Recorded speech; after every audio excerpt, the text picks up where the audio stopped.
Absolutely.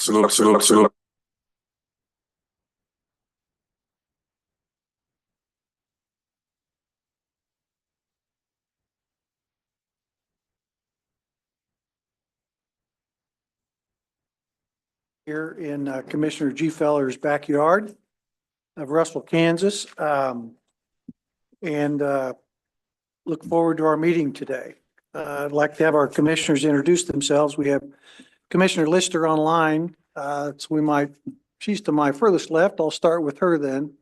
Commissioner Lister, please introduce yourself. Commissioner Lister, Pittsburgh, Kansas. Thank you. Emmerich? Commissioner Emmerich Cross from Kansas City. Warren Gefeller, Russell.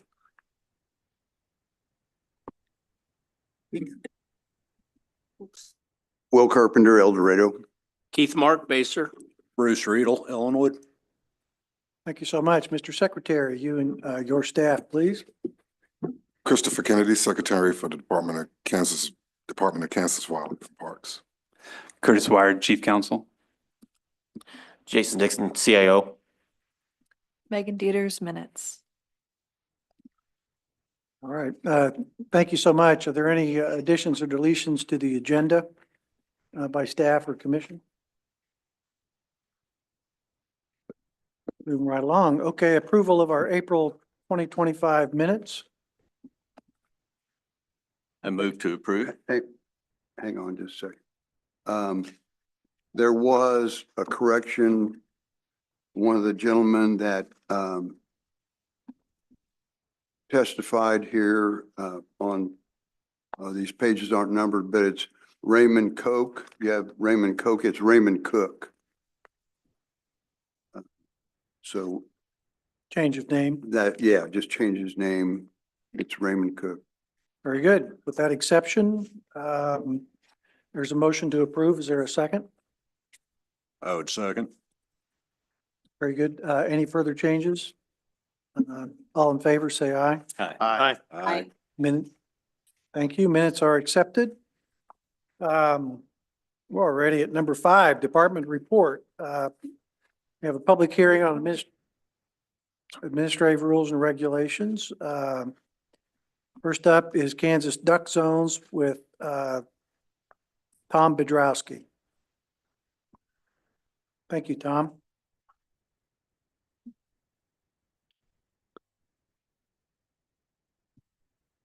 Thank you, Chair. Commissioners, visiting and viewing public.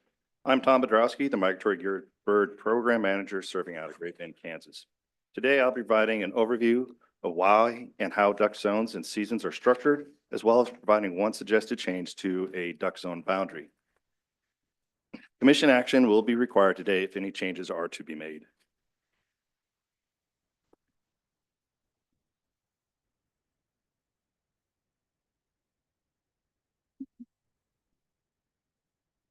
Similar to waterfowl season dates, the Fish and Wildlife Service provides the framework for which states can structure their waterfowl seasons. The U.S. Fish and Wildlife Service considers states' requests to change their duck zone boundaries as their season splits options every 5 years. Any changes in zone boundaries and season split configurations would be in place for the 2026 through the 2030 season. Quick review of what zones and splits are. Zoning is the establishment of independent seasons in 2 or more areas within a state. A season split are a division of the season into 1 or more segments in a given zone. The purpose of zones and splits are to provide equitable distribution of harvest opportunities. Zoning and season split enhances the state's ability to match season dates with available habitat types, migration chronology, and season preferences of duck owners for a specific area. Zones and split configurations must fit into 1 of 4 options. Currently, Kansas is operating under number 3 with our late, early southeast zone, with each season having 2 segments. In the 120-plus years of regulated waterfowl hunting in Kansas, there has been 4 major periods regarding the duck zoning. Smaller changes in boundaries as well as season lengths and bag lengths have occurred within these periods, but broadly, prior to 1972, Kansas had 1 statewide season, and season lengths range from 31 to 238 days. From 1972 to 1995, the state was divided along Highway 283, giving us the High Plains and Low Plains unit, and season lengths range from 39 to 69 days. In 1996, the state utilizes splits and zones in relation to longer season lengths, as well as seasons that extended later into January, as well as to account for shifting migration patterns and division and hunter preferences. With the implementation of adaptive harvest management in the season setting process in 1997, season lengths have been consistent at 74 days. In 2011, the Southeast Zone was created due to hunter preferences for later season dates, as well as extensions into the federal frameworks. So why zone and create this regulation complexity? Physiographical states like Kansas have the added difficulty in selecting season dates that will accommodate the variety of the 24 commonly hunted duck species, each having varying life histories that allow them to utilize different habitats and at different periods. Then you incorporate the 30,000 plus Kansas waterfowl hunters whose preferences for how and when they pursue those species and those different habitats can vary. Being a mid-latitude state, Kansas has a vast migration and wintering periods. Waterfowl migration in Kansas begins in late August, early September, and continues into December. Kansas also serves as a wintering terminus for a variety of waterfowl species, especially for geese and mallards. Although zoning creates complexity, it does allow some flexibility in maximizing opportunity. Zones and splits enhances the ability to match season dates with available habitat types, migration chronology, season preferences of duck covers for a given area. Kansas waterfowl hunters are just as diverse as Kansas waterfowl hunting opportunities. And typically, Kansas Wildlife and Parks receives strong and often conflicting opinions about season dates and timing. Some hunters prefer early seasons, while others prefer later half the seasons, and this even can change within a hunter as the season progresses. Zones and splits are tools to help serve this broad constituent base. Zoning and splits effectively increases season lengths for hunters that are willing to travel among zones. If we did not have zones, we could only hunt 74 days in the state for a year, but with zones, we can actually spread those out to over 100 days. So how do we derive our current duck zone boundaries and split options?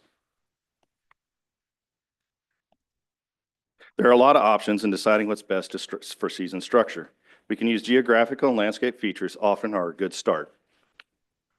For the most part, zoning is a habitat, bird use, and hunter preference grouping exercise. First, we start looking at how climate, physiographical regions, landscapes, and et cetera play a role in shaping those waterfowl habitats. Then we examine when and which birds use those different areas at different timing.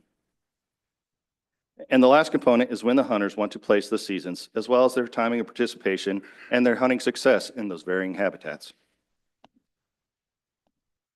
Logically, we want to group these areas when the most ducks are present and provide the best hunting opportunities. There are a variety of data streams that we can utilize to inform these decisions of when and where to place duck season.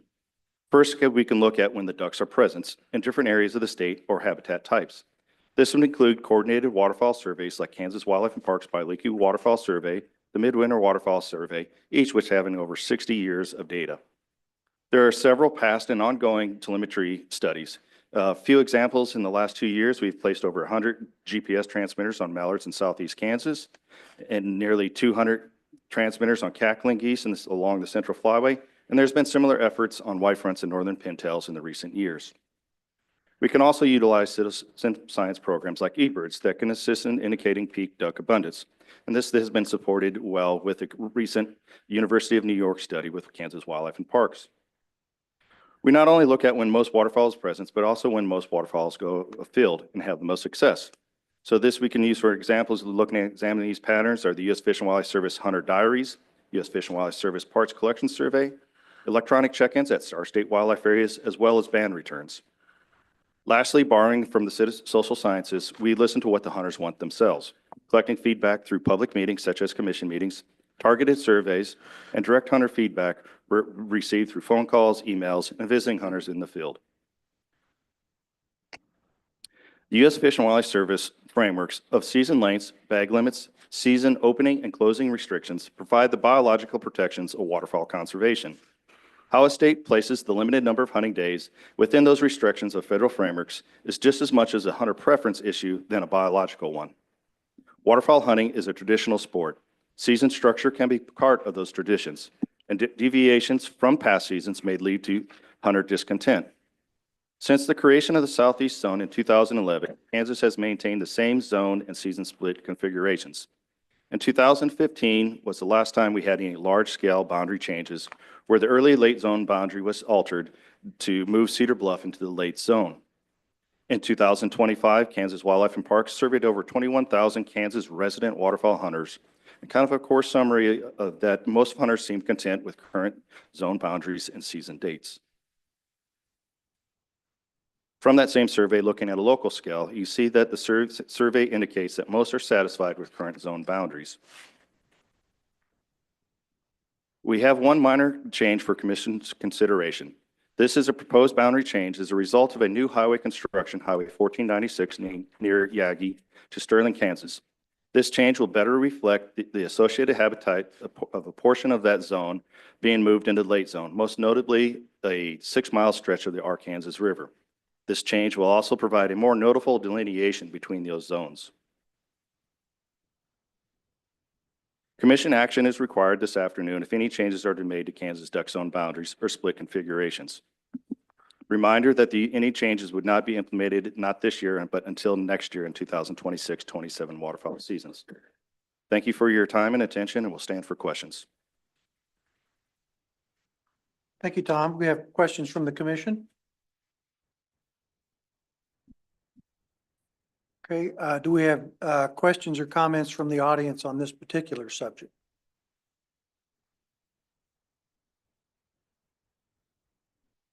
Yes, sir. Please come forward and give us your name and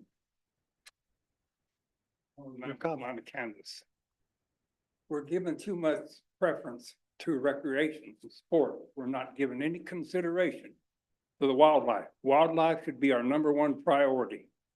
We take care of them first, not the humans. Thank you. Are there further comments on this particular subject? Okay, Tom, thank you. According to the agenda, we want to move forward. We just need consensus, not a roll call vote. Is that correct, Curtis? Correct, because we just need a consensus to send off to the feds. This is ultimately published in the Federal Register. Very good. Thank We can do it through a motion in a second. Would you like to do it that way? I would take a motion. I'll make a motion that we approve the proposed duck zone boundary change. In a second. I'll second that.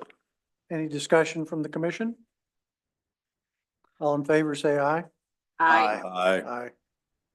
Any opposed? No. Curtis, back in your court.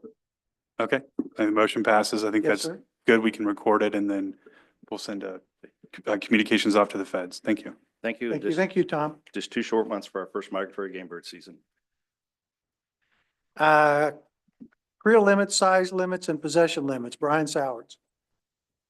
Welcome, Brian.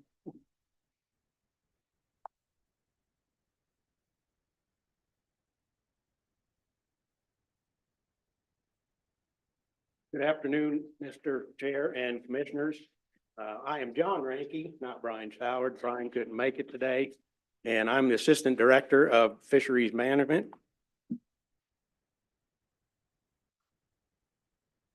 And just a quick recap, today we'll be going over the fisheries regulation changes and be voted on today.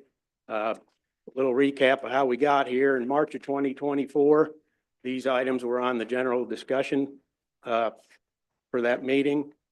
April 24 and June of 24, they were workshopped. And then at the conclusion of the June 2024 workshop, commission consensus was given to move to promulgation.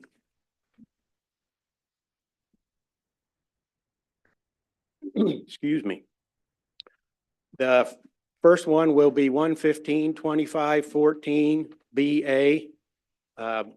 They will all be fish creel limit, size limit, possession limit, and open season.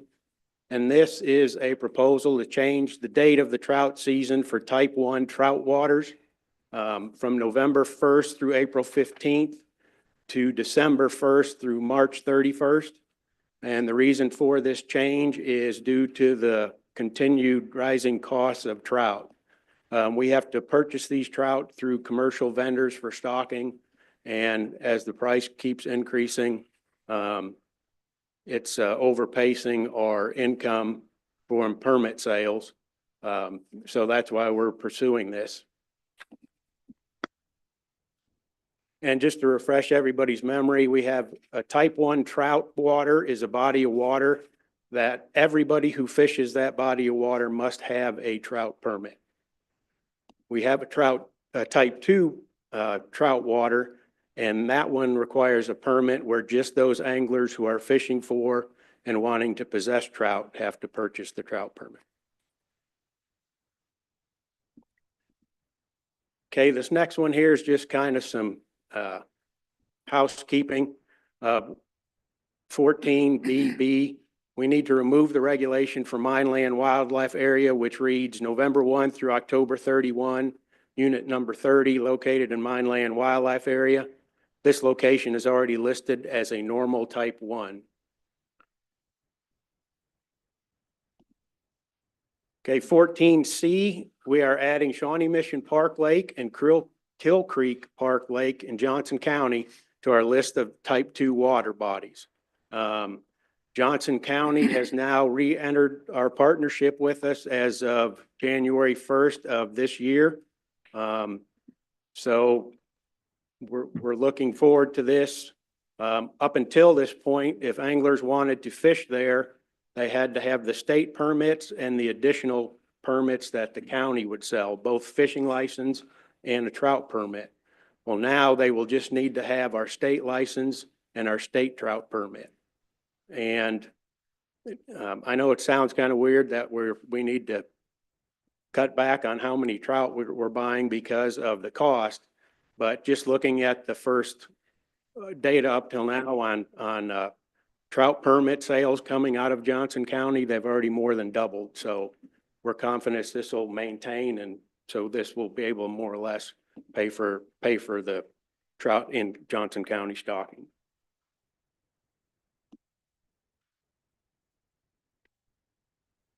Okay, this is 14C continued, and this is the one where we're actually just changing the date of the trout season for type 2 trout waters to match the trout 1 changes. So they'll go from November 1st through April 15th to December 1st through March 31st. Okay, and this is a graph showing the average price of trout per trout that we've been purchasing since 2011. And you could see there's 2 spikes in there, the 15 to 16 spike in prices and the one that we're currently facing.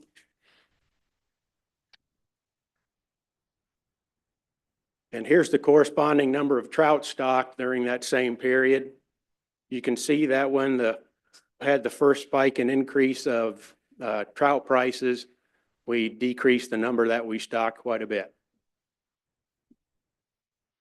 This is just that same graph. Again, reemphasizing that the last price hike was in 2015, 2016. We responded by stocking less trout, but the concern is that less and less trout stocked over that same length of season is going to decrease angler satisfaction due to trout densities being spread out more and decrease their maybe ability to catch fish.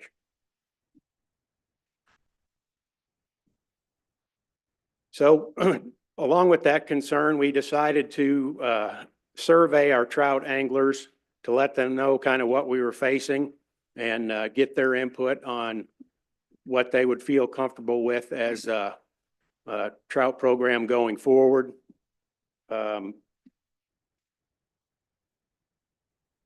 We interviewed 500 trout anglers during our trout season across the state, and they were of great help. They kind of had the same concern that if we'd keep the 5-month season, the densities that they would be fishing for would be less.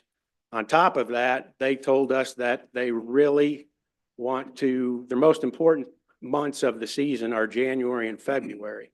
So that helped us kind of bookend those 2 months with the season starting in December and then going through March.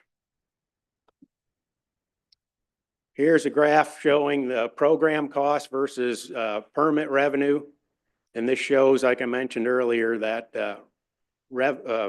trout cost is outpacing our revenue about 125%.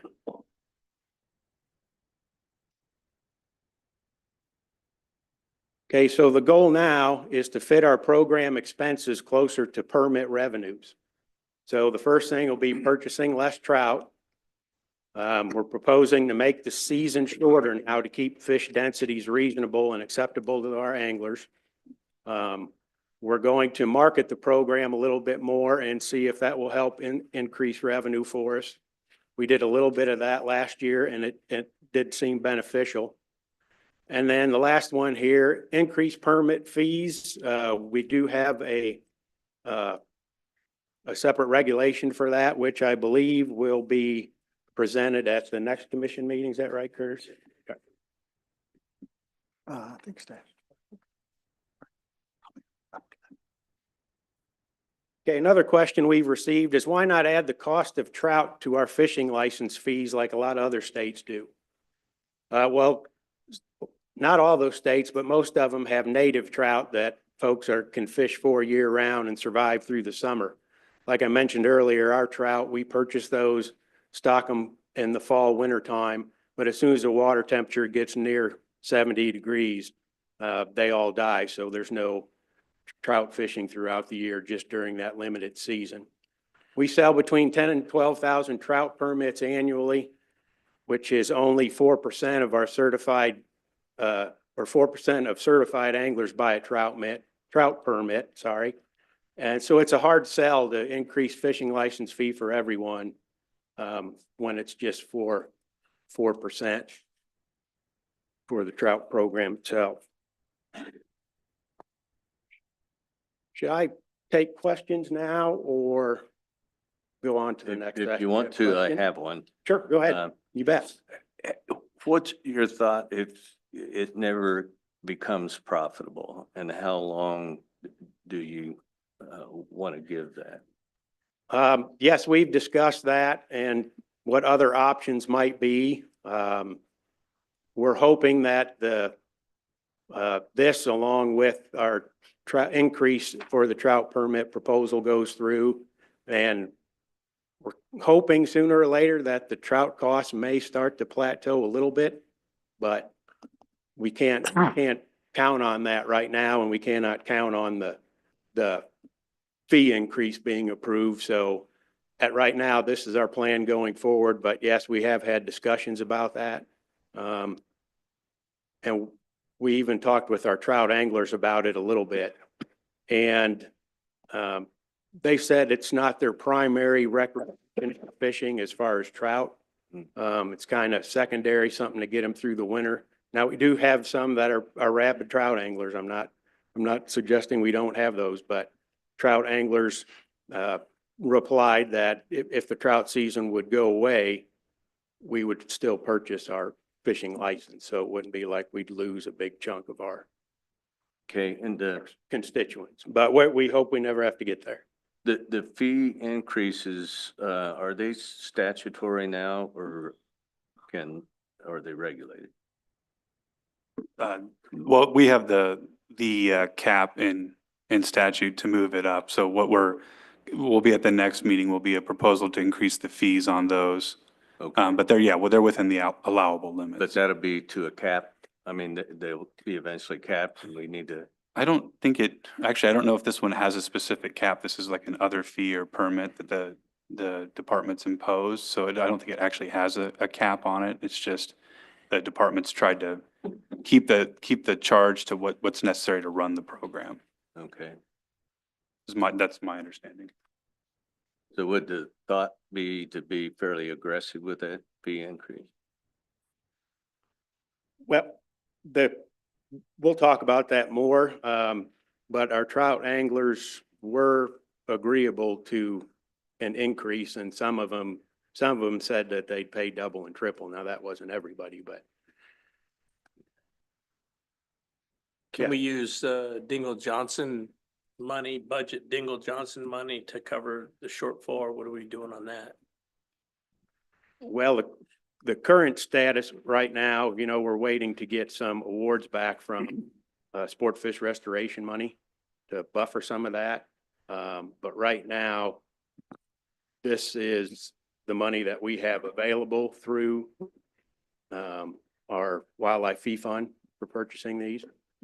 How much, do you know, Kurt, or Mr. Secretary, how much money we get annually, Dingle Johnson money or Pittman Robertson money? We could get those figures for you. Roughly about 30 to 40% of our total budget derives from federal funding.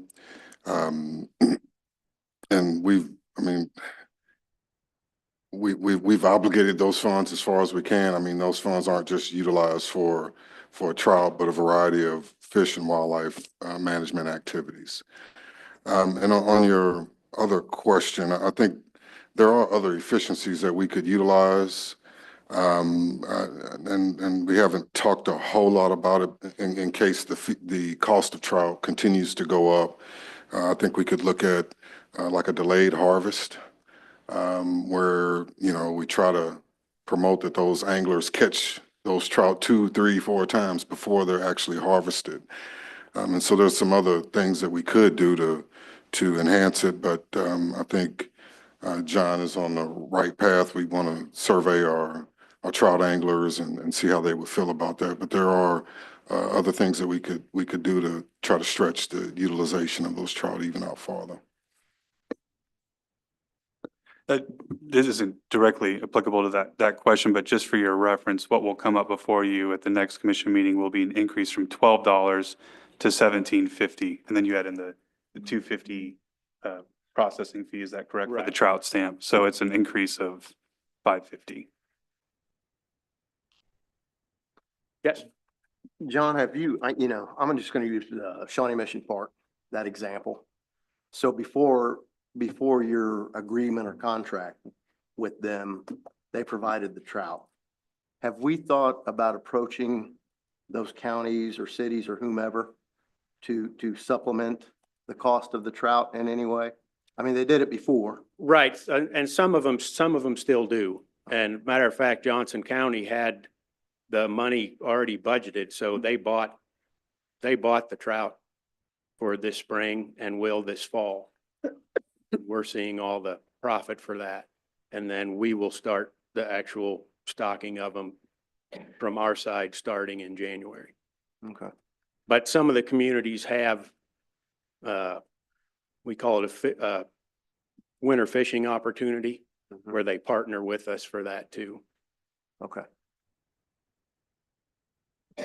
So, Yeah. so on that, just, is that reflected in the numbers that you had up there on your graph? Not the ones we have with local partners, no. Okay. Those are not part of it. So that's not part of it. So it would actually be higher than that if you were. Okay, thank you. Further questions on trout? Very good. Okay, next we'll move to kind of species-specific creel and length limit changes. The first one is for our blue cat, and this will be for the changing the statewide length and creel limit from no length limit and 5 a day to 10 a day creel limit and only one fish greater than 30 inches. All other blue catfish regulations currently different than this regulation will remain as exemptions in the reference document. Now, what we're doing here is we want to implement this new statewide limit because we actually have that limit is already in place at more of our bodies of water. So our list of exemptions is long. And if we would just change our statewide regulation to match that regulation, it removes, I think, 12 of the 16 from the list to the statewide regulation. And then we will have others that you'll see coming down the line here in this presentation that are changing to that statewide regulation. So it's kind of flip-flopping what was on regulation versus what was on the statewide length and creel limit.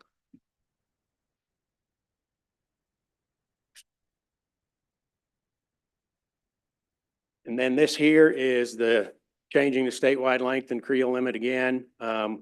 This is the slide that had the number I was searching for. 12 of 16 reservoir populations already have this regulation. So it just kind of helps us clean up the exemption list. Okay, next will be our associated reference document, which is Kansas special length and creel limits. The first one is for Cheney Reservoir, Sawguy adding the 21-inch length limit to a day. That is just something that was not added in the regulation that should have been last year, and that matches what's in Cheney for walleye. The second bullet point is another Cheney reservoir change, and that's on crappie, changing the 50 a day to a 20 a day limit, but maintaining the 10-inch length limit. Another one for Cheney Reservoir is Blue Cat, like we were just talking about. We're removing the 5 a day, 35-inch length limit. So that'll make it now the new statewide regulation, which is the 10 a day, 1/30. And then the next one is Lovewell Reservoir, and that's the same, moving Blue Cat from 5 a day, 35-inch length limit to what would be the new statewide limit. And the reason for this is when we first start establishing a blue catfish population in a reservoir, we stock and then we just kind of sit there and wait for them to find each other. And then they start reproducing and maintaining their own population. We don't have to stock them anymore. That's kind of like the first progression. But when we first start stocking them, we protect them with the 5 a day, 35-inch length limit, so the population can expand to the point where we have enough fish that people can harvest more. And if we don't make that change fast enough, they can actually their growth will start slowing down because they have too many of those small fish. So that's why we go to the 10 a day on the small fish. We're still protecting the ones over 30 because those are still relatively scarce. Looking at data from our last 2.5 years of blue catfish sampling, it's only like 8.6% of our sample are those fish over 30 inches. So we still need to protect those. And then the last one on this list is Marion County Lake, changing the largemouth regulation from a 13 to 18-inch slot limit to the statewide 15-inch length limit. And then these will be the last ones. Overbrook City Lake, channel catfish changed from 2 a day, 15-inch length limit to 5 a day and no length limit. Here's another blue cat, this one for Perry, removing the 5 a day, 35-inch to the, and they'll just, again, revert to the new statewide limit. Same thing for Wilson. Remove the 2 a day, 32 to 40-inch slot with one fish over 40. And then the final one is kind of unique, Sedgwick County, Slough Creek, changing that trout season date to match the other changes that are proposed. And that's kind of a unique fishery in that they only, it's a fly fishing only fishery. So that's kind of how it had its own listing here.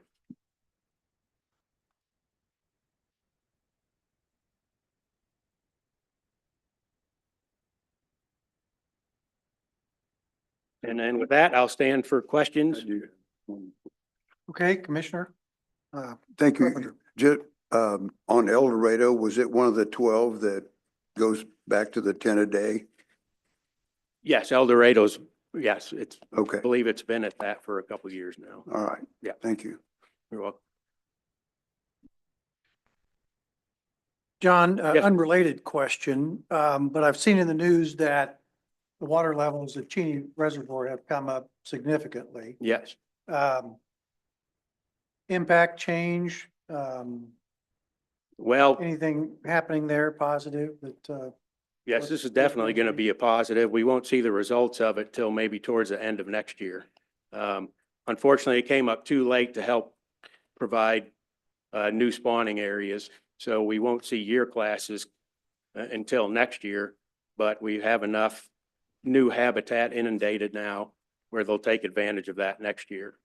So it'll be almost like a new lake situation, Yeah. getting that much water back in there. And I think I saw yesterday it's within a foot maybe of being full now. So, I think people are pretty excited about oh yeah, that. that's great to see. Further questions? Curtis, do you have a comment? Yeah, I just wanted to add, because it wasn't in John's presentation, because this is just a purely technical change, and I'd received questions on this before. The language underneath the, what is this? Under subsection C, I struck in there the language about any individual under 16 may use an adult's paddlefish permit. I just want to assure everyone that that's being moved to another fishing regulation, being subtracted and put in a more appropriate place. That was actually a suggestion from the Attorney General's office when I was running this regulation. So it looks like it's going away, but it's not. It'll be reinserted before the next paddlefish season. So just want to calm anybody's fears there. Very good. Further questions from the commission? Questions on this topic from the audience or comments? Yes, sir. Please identify yourself again. Appreciate your time. Kansas. Again, we're catering to the human species. That's our problem. As the water level raises or lowers, slows up or speeds down, it changes the temperature of the water. That's what's killing our fish. 1 degree heat causes problems. So you got budget problems. That's what's stopping all of us. First place, we get some more money is for our law enforcement guys. They could do their job if they had the money. But we got budget cuts. That's what's stopping us. It isn't that hard to figure out. We do appreciate that. Thank you for your time. Further questions or comments from the audience? Thank you so much. Thank you, John. Thank you. Curtis, I think you're up now, right? But we need a roll call vote, actually, Oh, on that on this particular- regulation Oh, very for the good. public hearing. I would accept a motion. So moved. We have a motion or a motion in favor from Commissioner Carpenter, a second. Second. Take your pick. Discussion? All those in favor say aye. Aye. Aye. Roll call. Commissioner Carpenter, Yes. Commissioner Cross, Yes. Commissioner Gefeller, Yes. Commissioner Lister, Yes. Commissioner Mark, Yes. Commissioner Riedel, Yes. Chairman Damron, Yes, 7-0. thank you very much. Thank you, Curtis.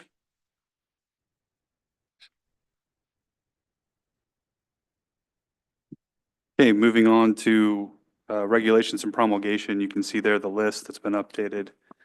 I was able to get 2-1, which we spoke about a little bit here with the increase on the trout fee. It'll also include other fee items, the non-lead muzzleloader shot, the deer regulations, both the military and our general deer season regulation 25-9, as well as the coyote regulations 25-12 and 5-1 I was able to get those through the promulgation process in record time.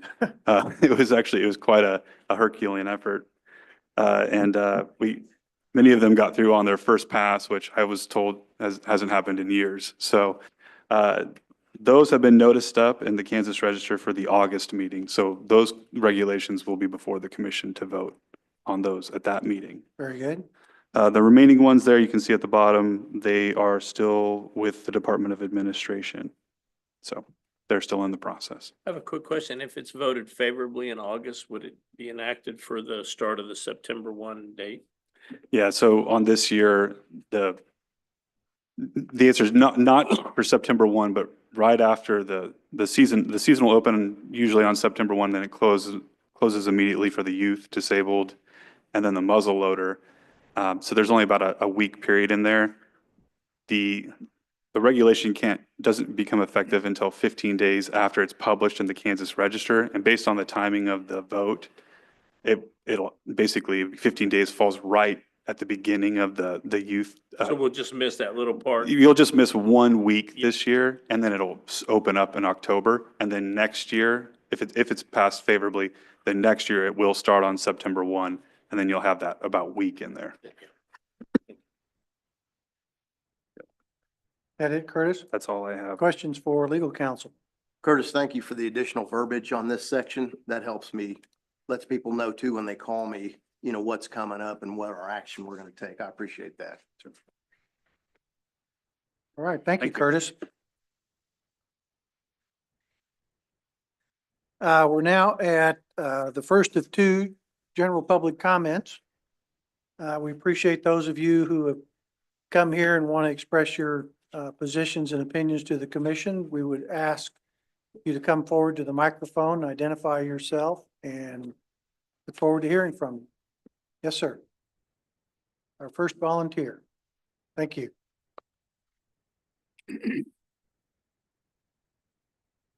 Good afternoon.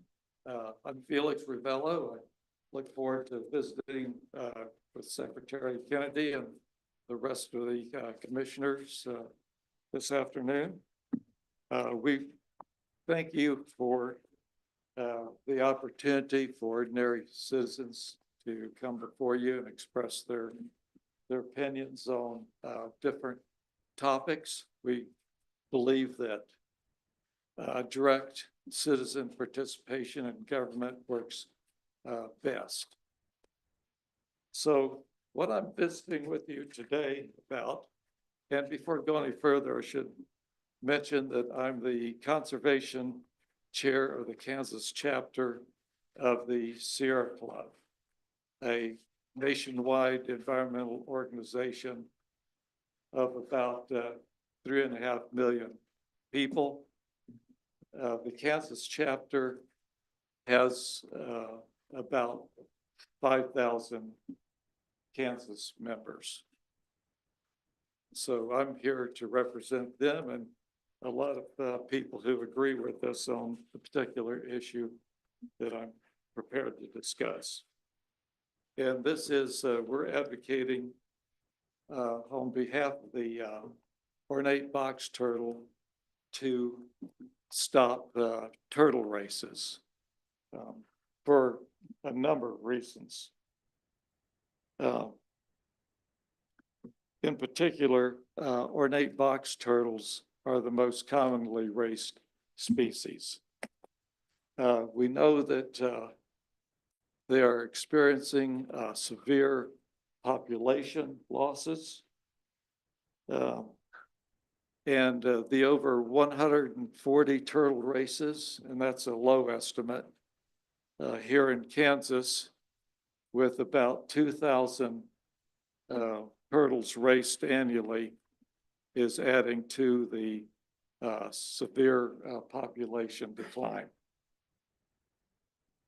And this request is really based on research and science, some of it conducted right here in our state. There was a 3-season field population study completed by 7 zoos in 2023 that documented severe drops in Kansas ornate box turtle populations. These are researchers, they know their particular areas, and they have found this a very distressing trend.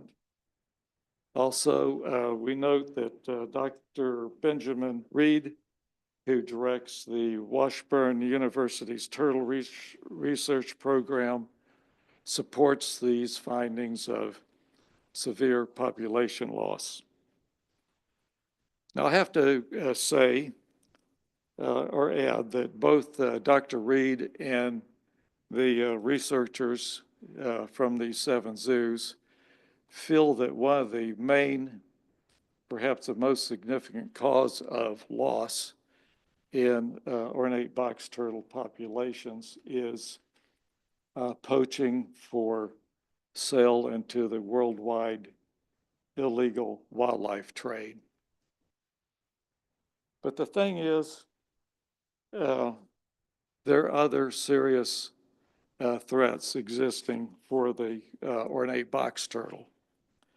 There's the usual culprits of habitat fragmentation and destruction. And of course, then there's, that's coupled with the recreational collecting for non-science purposes. And of course, the turtles are facing a changing climate faster than they can adapt to. 2 natural characteristics make these turtles, the ornate box turtles, especially vulnerable to human impacts. For one thing, they have a delayed sexual maturity of 10 to 12 years, which means if one's taken out of the population early, it doesn't get a chance to reproduce. Or once it is reproducing, it's been a long time to get to that point. Small numbers of eggs laid. I've read research anywhere from 2 to maybe 8 eggs, usually 6 or less. Low hatching success, anywhere from 36 to 63%. So all this makes ornate box turtle populations very vulnerable to removal of them from the wild. And as some researchers are postulating that just the loss of a couple of females from a small population can cause that population to go extinct.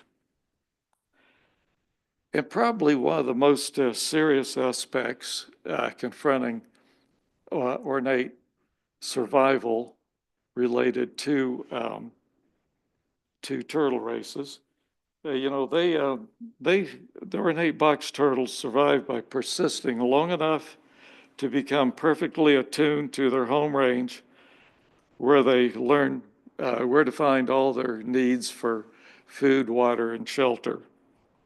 When taken from that home range, they're taking out of that element, and being unfamiliar with it,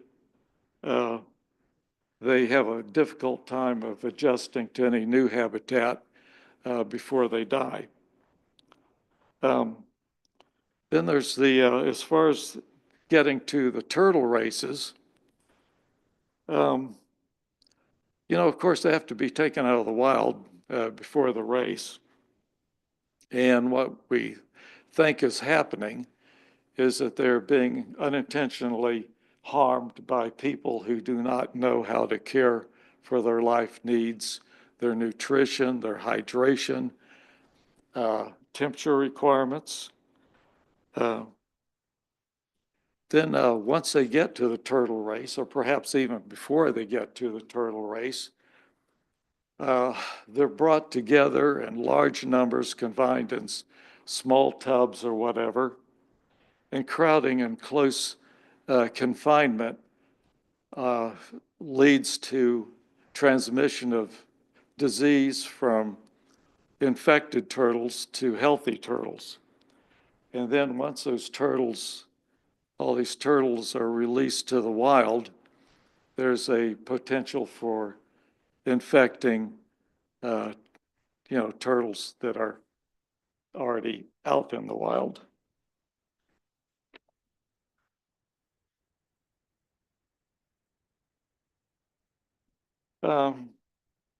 Getting back to the release in unfamiliar habitat, as stated previously, significant risk to survival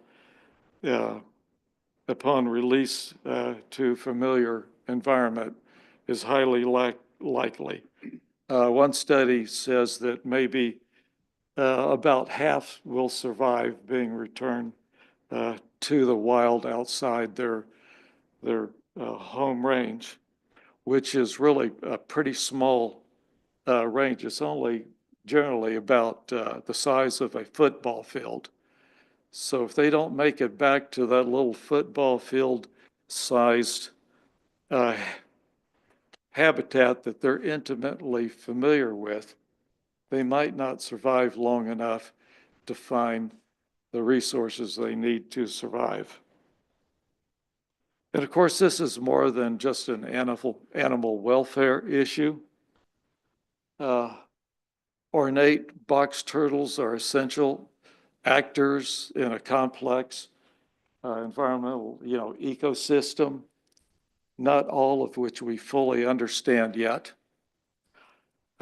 We do know that they are important for seed dispersal, control of disease by eating carrion, and evidently they also control weeds. I'm going to be real blunt now, and I apologize for how it might seem to impact, and that is that really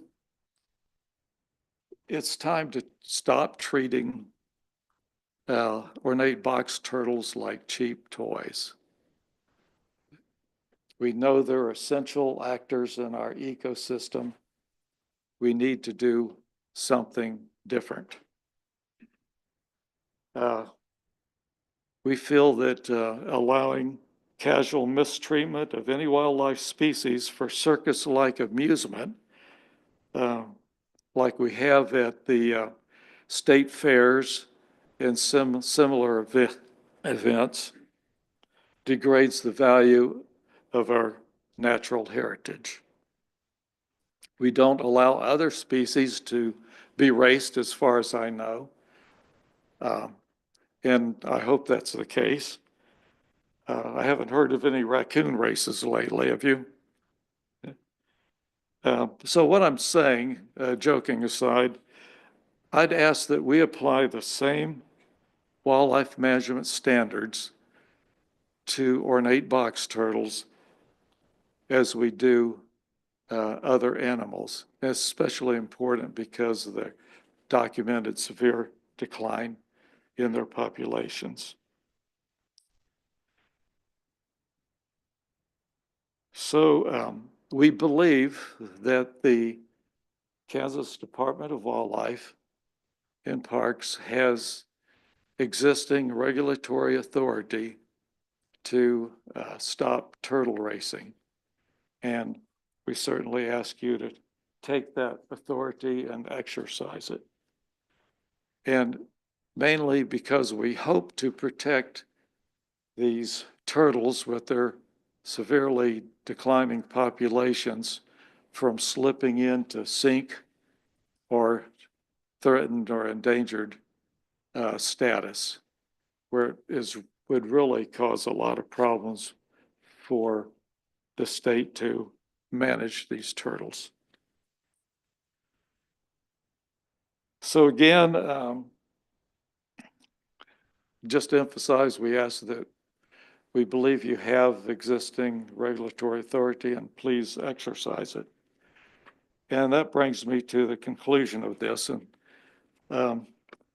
the fact is that we believe that there's a strong public support for KDWP to stop turtle races. We conducted 2 combination poll petition operations in Manhattan, Kansas during the latest Earth Day. And one at Sunset Zoo and the other one at KSU. And we found people extremely supportive of stopping turtle races mainly for the reasons that I cited. So that's really about all I have to offer. I look forward and welcome any of your questions you might have. And I also have some handouts for you, written copies of my testimony and then the petitions that we took while in these 2 locations.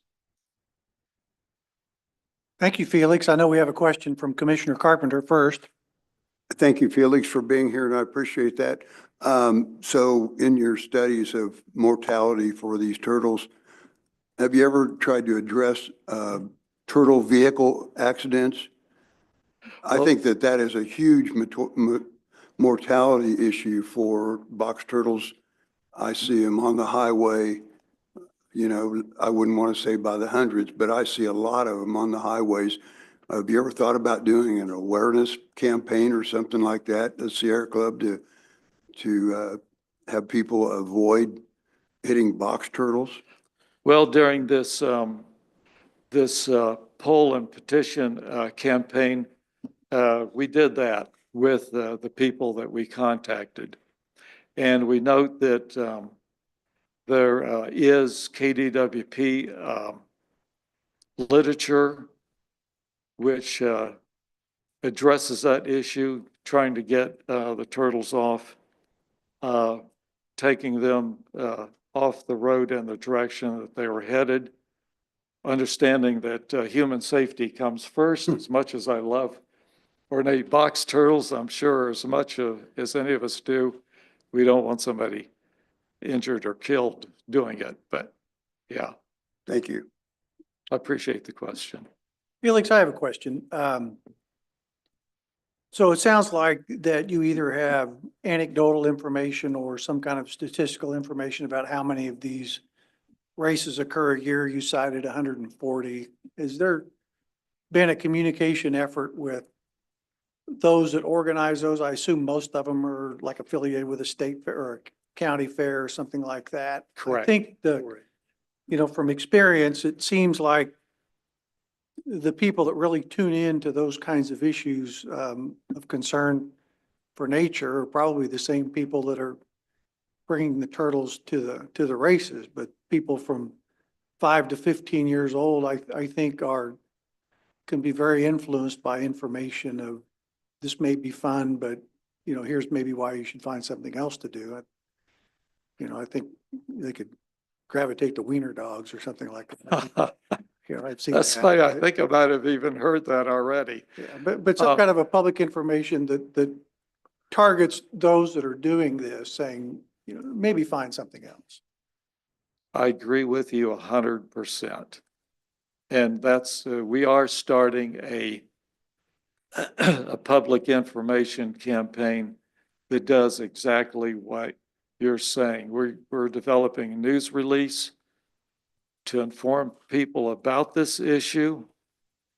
And that's certainly part of it, which is alternatives to turtle racing. I know the Ellenwood After Harvest Fair, if I remember correctly, they have or at least they did have a minnow race to replace the box turtle race or the turtle race. I think others have used the rubber ducky races, that sort of thing. And of course, there's all sorts of options to turtle races. So you make a good point. Appreciate all of your research and what the Sierra Club does. Are there further comments from the commission? What is the Sierra's Club position on mutton busting at the rodeo? Mutton, you talking about with sheep? Yeah. We have no position on farm animals. We are not an animal welfare group. We are an environmental group protecting the environment for the benefit of humanity. So, Is there any indication this might be a better question to our biologist, if the box turtle is anywhere near, critical, threatened, endangered, any of those categories? Because I don't think anyone's ever brought that up to us, have they, Mr. Secretary? No, and I don't think in the agency we have any data that would indicate so. That doesn't mean that it's not occurring. But I mean, we are here to promote the ethical treatment of wildlife. And so while, I understand your point, I don't know if we're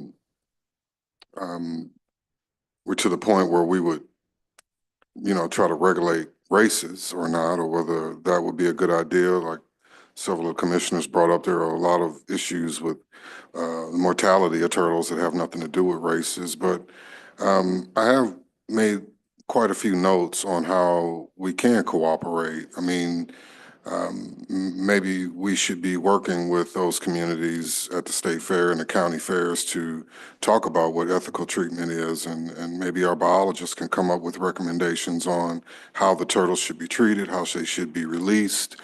Although these are just ideas floating in my mind since I've listened to you talk. And I mean, I think there are things that we can do. And I look forward to working with the Sierra Club to figure out what that appropriate action is. Well, thank you very much, Secretary Kennedy. We look forward to working with you and your staff. We already have been working with your staff on this and other issues. And by the way, congratulations for confirmation as our Secretary Thank you. of Parks and Wildlife. Thank you. We're glad to have you aboard. Happy to be here. Happy to be here. Thank you for your time, Felix. We appreciate it. At any rate, I've got these handouts for you. Who should I leave them with? Which side of the room? You can give them to Megan over there.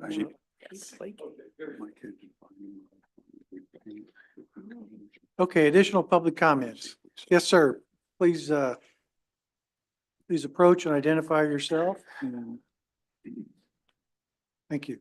My name is Art Wagner from Lincoln, Kansas. My wife and I camp a lot at Wilson Reservoir.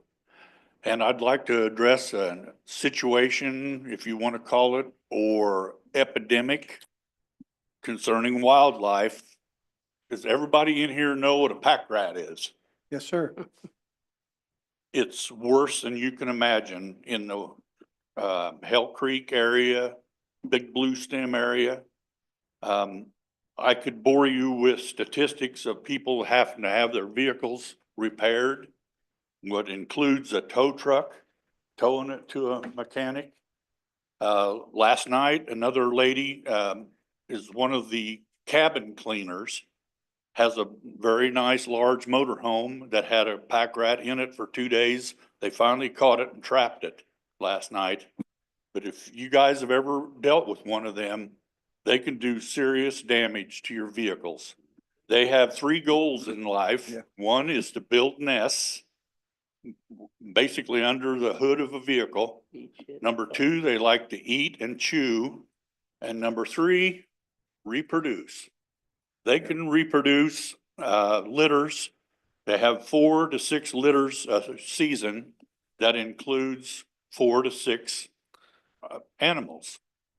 So you talk about expanding and reproducing. I don't know what to do about it. And if anybody has any ideas, you have to trap them. Poison is an option. Dogs like to take care of them. One friend of ours last weekend, their dog killed 2 of them by their camper. So it's been going on for several years. There was a gentleman out there that was a cabin cleaner from Hayes, camped along a large shelter belt of cedar trees, which they love. He trapped approximately 150 of them in one season to keep them away from his camper. We haven't dealt with any in our camper yet, but I'm telling you, about every morning you should go out and open the hood of your vehicle and look in there before you take off and drive. So this kind of contradicts Mr. Norman Mantle's subject of preserving wildlife. These things need to be eliminated. 2 years ago, they cut down a bunch of trees and brush out there and piled it up close to the campground and didn't burn it the next year. Well, those pack rats love that. That was like a hotel. So the bottom line is it could be a liability issue if somebody burns up a $1 million motorhome. And I'm a retired insurance agent. Then if you check your insurance policies on your vehicles, a lot of them don't cover varmint damage. Some do, but most of them don't. If you have a mouse or a rat chews up stuff, no coverage. So I want to make everybody aware of the Wilson Lake, Hell Creek area, mainly Big Blue Stem area where we camp. It's as bad as it can get. So I'm open for suggestions, comments. I don't know what to tell you, but it could deter a lot of campers once the word gets out that it's an epidemic. People from other areas and stuff say, hey, we're not going there. So I thank you for your time. Have any questions? I'll try to answer them, but I don't know. If you don't know what they are, Google them and you will be shocked. Okay. Thank you, Art. Perhaps the secretary or the department can visit with the park ranger, game wardens that deal with that area, and we can do some additional public information of, you may encounter this is how to deal with it. These are approved ways to address it, and kind of beware, but that would not be a bad thing. They don't have a lot of predators because coyotes and bobcats like them, but the darn things only come out at night mainly. So, okay. More snakes, maybe. Well, I don't know. Any other comments from the commission? Thank you, Art. We had another volunteer coming forward. Yes, sir. Please identify yourself. My name's Digger Liggett, do a lot of frequent camping at Wilson also. I'm sorry, your first name again? Digger. Digger, got it. And I guess what I would like to ask the secretary is if there's any plans or provisions in your budget for road repairs. The roads are deteriorating in the parks, and I don't know if, you let them go too long, you'll lose them. Any comments to that? Absolutely. To be honest, we have infrastructure issues that extend across the state among a variety of our facilities and parks. And it was greatly concerning to me a year ago when I first got here. Since that time, I've directed our staff to do what's called an asset infrastructure review, where we not only look at our roads, but we also look at our buildings, our windows, our roofs, our HVAC systems, our pumps on our wetlands, all the infrastructure that it takes to run our hatcheries, and begin to identify where we've got our major issues. And they are many. But when we have this review done, which should be sometime in September, we'll be able to start triaging that list and addressing the major issues that occur in the park. So our new parks director, Connor O'Flanagan, has also already begun looking at all of our parks and starting to assess those infrastructure issues as well. Like I said, they are a lot of issues. We had a lot of infrastructure that was put in place, 70s, early 80s. And honestly, I'm not a new penny, shiny penny kind of guy. I'd rather take care of the things that we have, and that is where my emphasis has been and where it will be as long as I'm serving as your secretary. So it's definitely on our radar and something we are addressing and plan to continue to address here in the upcoming years. And when potholes start, with the severe winters, it's just going to make it that much worse. Correct. And my second question would be, I don't know if it's this department's question or not, but we've heard rumors about the Hell Creek Bridge being repaired. And I don't know if that's this department, if you can answer that or not. I don't think I can answer that one. Okay, I may be a KDOT thing. That I'm assuming it is, but I can definitely check on it. Yeah, the bridge is pretty important for everybody going to and from. And we hear stories about repairs, closures, but that may be a KDOT answer. Well, I mean, I'm certainly can work with the secretary over at KDOT and assess where we are, where he is on that project, and if we can cooperate, and be happy to get back with you. Okay, thank you for your time. Thank you for coming today. Further comments? Ear closer, come on up. Identify yourself, please. Larry Fry, Great Bend. First of all, I want to commend the KDWP for the efforts that you've made in the past in reducing hunting pressure on our public waterfowl lands. And particularly the regulation that was proposed to limit out-of-state hunters to 3 days a week. Can you tell us what the status or the future of that regulation is? Well, Curtis, you want to give the official answer, and then I would invite commissioners to add comments as well if they so choose. Sure. The history is quite complicated, but the regulation itself ran into a roadblock of a new bill in 2024 that prohibited any kind of required any regulation that had an economic impact of over $200,000 a year for the first 5 years of its implementation to be ratified by the legislature. And what ratification means is still kind of up in the air. Some agencies might take a crack at it next year, but essentially it means running a bill through the legislature, which then begs the question, why even do a regulation if you have to run a bill? So the regulation was stopped by that new law. And then last year, that regulatory language was put into a bill, which made its way through the process, was ultimately vetoed by the governor, did not take effect.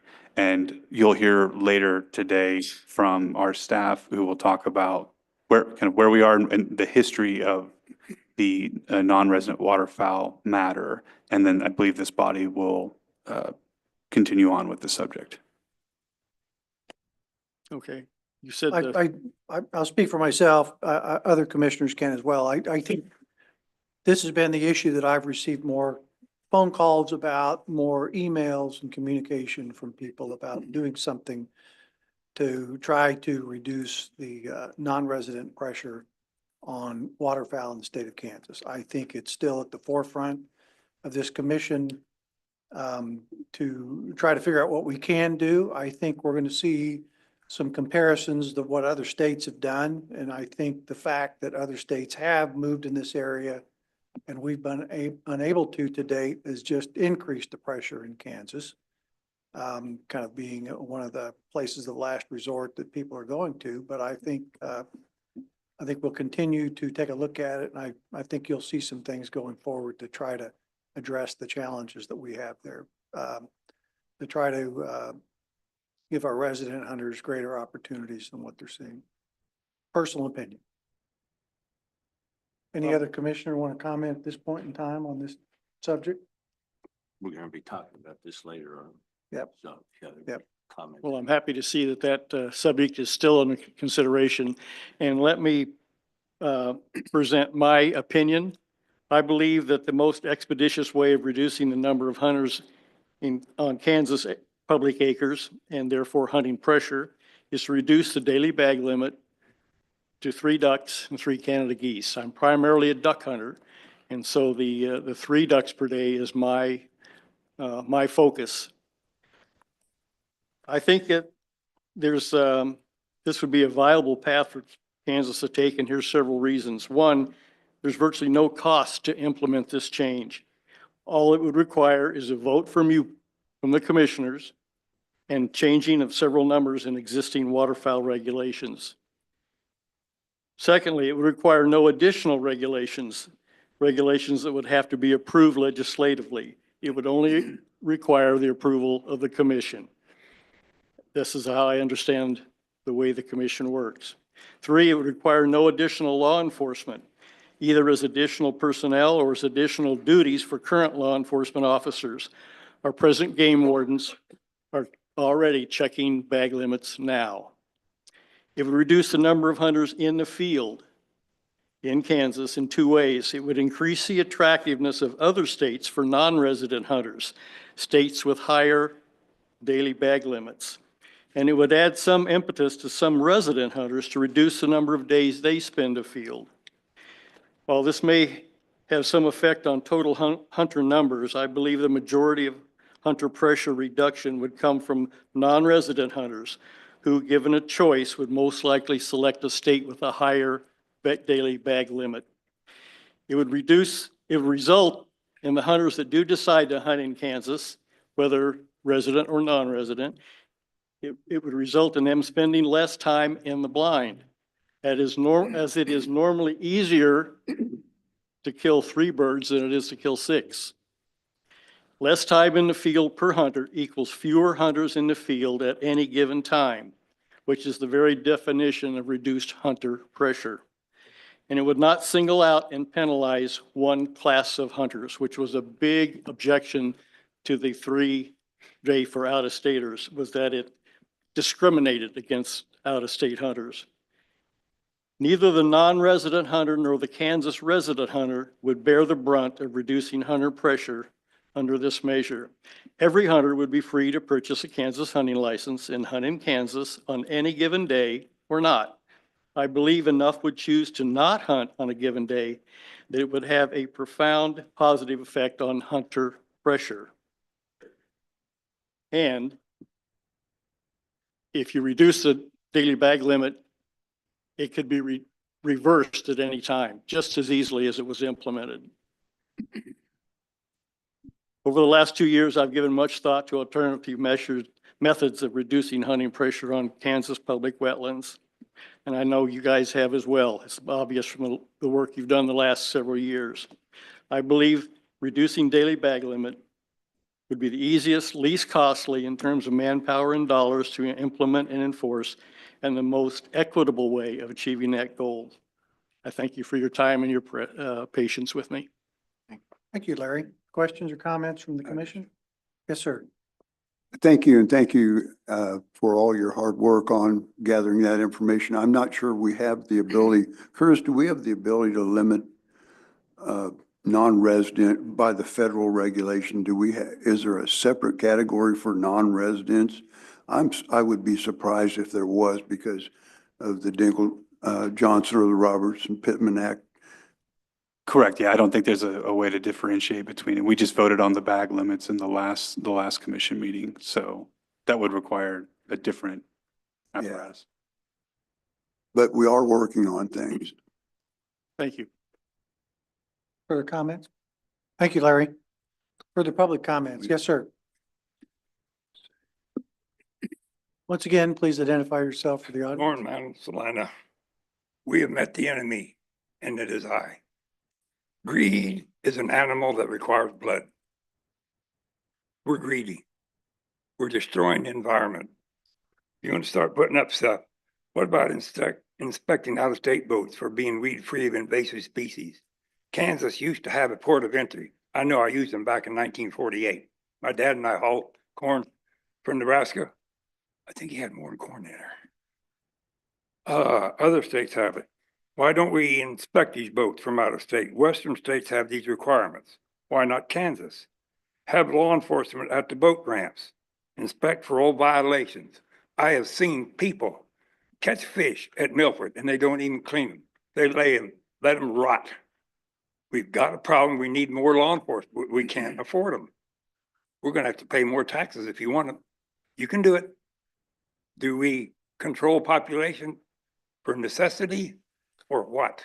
If we're controlling it for recreation, then we're wrong. Kansas has hatcheries to replace stocks. Why don't we have hatcheries here to restock our turkeys and pheasants for public hunting? It's still a budget issue. I know, guys. So don't get mad at me. Everyone should have equal opportunity to occupy a space at a camping site. People are homesteading there. They're staying more than 3 days. They're homesteading. They're putting up plants. They're putting up panels. They're putting firewood. They're not complying with the rules you guys have got. We need more law enforcement. I've seen it. Some campers never go fishing. They don't even have a boat. And they're destroying the wildlife habitat at the lake. I've seen it happen at Wilson. I sat right there and watched these guys yank this stuff out of the water at Blue Stem. Didn't I? And I didn't report you. Blue Stem. You guys jerked out on trees and stuff. You had friends from up there at Wilson, or from Hayes did it. I sat right there and watched it. Hey, Norm, please. You can't do that. You're Please address, okay. please address us, not the audience. Thank you. But Nebraska still has first come, first serve. Why aren't we? I mean, people that can afford 50,000 campers, they can't afford to pay a little more. You were homesteading it. That's illegal. Thank you, sir. We have further public comments. I do have some online, Mr. Chair. Yes, sir. Thank you, Jason. Please identify yourself, whomever you recognize. Jamie, I'm gonna unmute you first. Thank you. Can you hear me? Yes, we can. Thank you. I appreciate you taking the time. My name is Jamie Hillwater, Overland Park, Kansas. I'm the president of the Kansas Bowhunters Association. And I was just basically wanting to make some comment about the recent coyote season that came up. We had heard about that. We collectively, our executive council, had heard about it from other sources, and that it had been voted on at the last commission meeting, and that there was initially, and I'm kind of maybe speaking out of turn here, but you can correct me if I'm wrong, that initially the season was going to be in the first half of the year and not involve from September through the current season. And so when we had heard it was going to involve the whitetail season, that's obviously when our antennas went up and started to raise the concern. So I have most recently written about that in our bi-monthly KBA newsletter, just to raise awareness out to all of our current membership. And a couple of those items include, our fear in having easier access for poaching of animals. Just because somebody's out hunting coyotes doesn't mean they see, 180, 190-inch whitetail jump up out of a ditch that they might not be willing to have an itchy trigger finger at some point. I'm just saying that it makes it easier for them to do it. We also are very concerned about the idea that we're walking in, early morning hours or later evening hours when we're walking to and from our deer stands as archers, with guys out, running around with these night vision scopes. And also, sorry, I lost my place. Oh, and then think about just whitetail patterns in general, from the time that it's pre-rut through rut and then post-rut. The deer patterns obviously change. And if a deer is, with a doe or not, and I'm speaking specifically about antlered animals is what we're primarily concerned about here. I think the concern is that, whether you're talking about a resident hunter or a non-resident hunter, if somebody's coming in and they're running around with these night vision scopes and they're hunting coyotes and they're disturbing the whitetail deer at night, then that obviously is going to also change the deer patterns during the day. And so if, I had been coming in as an out-of-state hunter, as an example, and I paid a couple $1,000s for a lease and came in to pay to hunt, and I knew that there was a good buck in this area, which is why I came in to pay to hunt this property. And then somebody comes in, and the neighbors allow somebody to come in and hunt coyotes on the neighboring property, and that's possibly where the deer had been bedded. I think those types of things would start to get our hunters, resident and non-resident hunters, extremely upset. And then also, I think the last comment would just be from a target perspective. I realize that the thermal cameras and the thermal imaging scopes are very high tech and they're very good. The higher end ones that are, in the $5,000 range, but just being aware of what is not only what your target is, but what is behind your target, and maybe not knowing what is behind your target, especially during the deer season, would be a concern. So I wanted to bring those to the table. I have had conversations with some of the other commissioners about this, and how the KBA is vehemently against the season. What we would prefer to see is a change in the vote to where we go back to the original season, what had been proposed to be February, say through, March, April, May, June, in the early portion of the season, early portion of the year, as opposed to inclusion of the whitetail season. So I guess that's basically it in a nutshell. Is we're not really fans of seeing the coyote hunters out running around during the whitetail season and possibly upsetting the apple cart more than it already is, because it's difficult to try and to take a deer with a bow and arrow, and I think that would make it that much more difficult if we have that to deal with as well. So I thank you for taking this time to listen to me. Thank you for your time, Jamie. Do we have comments from commissioners or questions? All right, thank you, Jamie. Jason, you have someone else? Yes, Tad, I'm going to unmute you.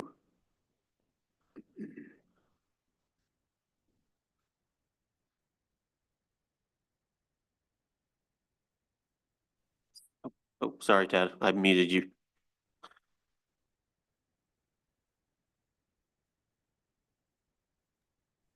Hello? Yep, sir. We can hear you. Okay, great. Thank you. I am Tad Kremar from rural Western Douglas County, and I just want to speak briefly in support of Felix Ravello's request for you to please take action to end turtle races, which are commonly held at county fairs and similar events. Turtle races are detrimental to turtles for a variety of reasons. I'll just mention a few. The races are stressful for them and they can pass viruses to each other when crowded together. Also, if the turtle's not returned to the exact spot it was taken from, it can get confused when out of its home territory and possibly travel long distances trying to get back to its home territory, putting itself in additional danger by behaviors such as crossing roads and possibly getting smashed by cars. Commissioner Carpenter mentioned turtle vehicle accidents, and that is definitely a significant concern. Most importantly, ornate box turtles are a lucrative and coveted item in the illegal wildlife trade. Turtle races could give smugglers the opportunity to gain access to a large number of turtles so they can ship them overseas, often to China, where their own box turtles have nearly become extinct. So there's a big demand for box turtles in China and other Asian areas, and probably other parts of the world. Many activities involving competition, fun, and games could be substituted for turtle races. Also, the argument that we've always done it does not make it right. We have now learned that turtle races are not a good idea. Previously, they seemed fairly innocent, but we now know there are good reasons why they should be banned. The ornate box turtle is our Kansas state reptile. Please take action to protect it and other Kansas turtles from harmful turtle races. Thank you very much. Thank you, Tad. Comments from the commission? Thank you so much. Jason? That is it at this point. All right. Little forewarning, I'm going to call upon Secretary Kennedy to make his comments and we'll take a short break. So, Secretary Kennedy, floor is yours.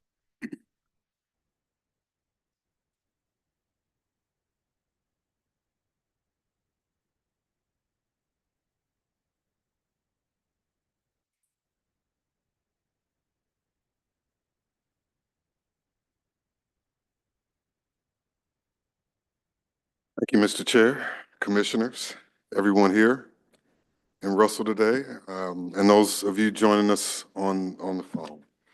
It is my pleasure to be here and to hear your concerns and thoughts about how we're managing fish and wildlife within the state of Kansas. As I've said it before, I'll never stop expressing my gratitude and joy that giving a voice to fish and wildlife is my job. And I would also be remiss if I also said that it is my pleasure and privilege to work with such good staff that are motivated much in the same way that I'm motivated to protect fish and wildlife of the state. Together, we have a duty to care for and conserve fish and wildlife, as well as Kansas ecosystems. And that responsibility drives every decision that the Kansas Department of Wildlife and Parks makes. Equally important is our charge to foster lifelong connections to the outdoors for the people of Kansas. As you have already heard us reference in this afternoon's presentations, listening to the public about what they need to have safe and meaningful outdoor experiences is also a part of our decision-making process. We must balance both voices of our animals and our people. Sometimes we are asked to make difficult decisions, but never at the expense of leaving anyone unheard.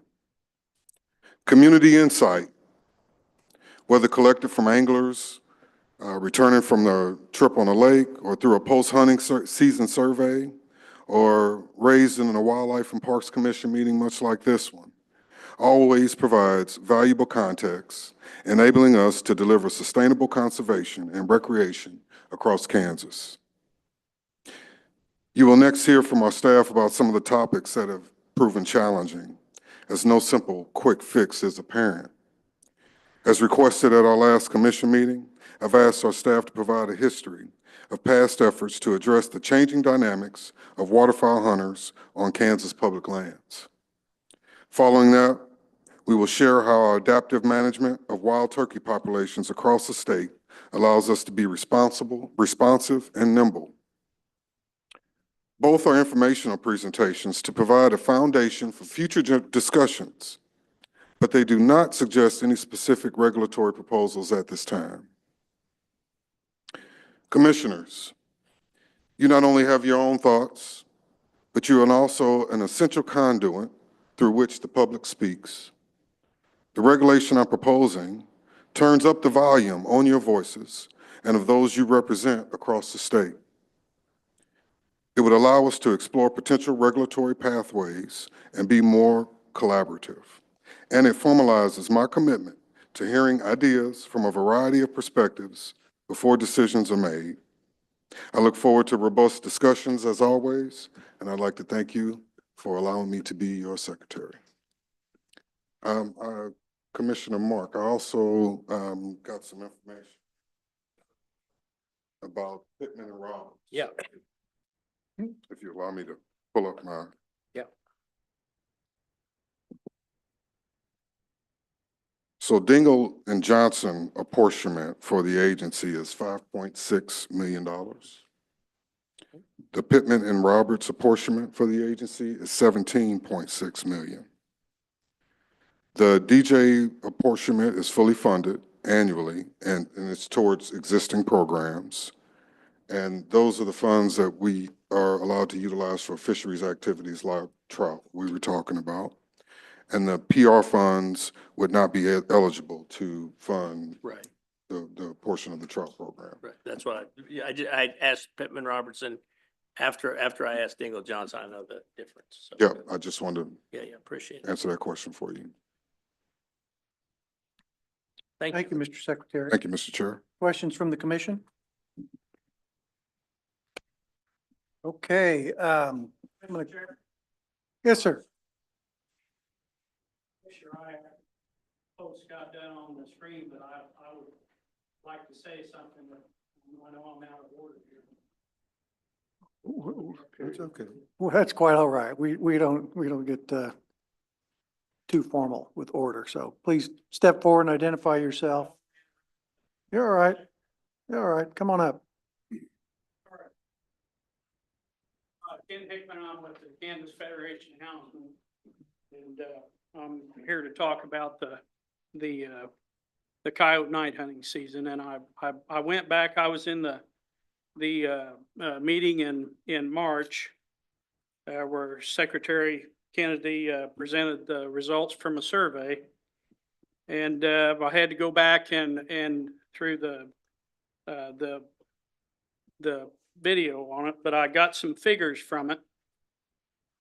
And I actually came here today with some misinformation on the street that you guys were going to open it up year round. But I understand it's September 1st through what, the end of March? March 31st. March 3rd, okay. So the figures I come up with, which I think it's fair to say that most of the people that voted against year round, specifically, they were against the September through part of December time. So there was, according to what I seen on there, there were over 200,000 hunters and landowners, the residents of Kansas they were polled, and pretty much a third wanted no expansion, and a third wanted expansion into summer, and a third wanted expansion to year round. I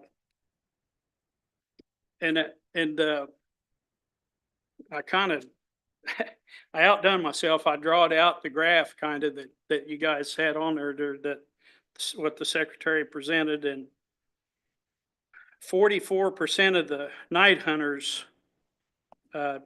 didn't approve a year round.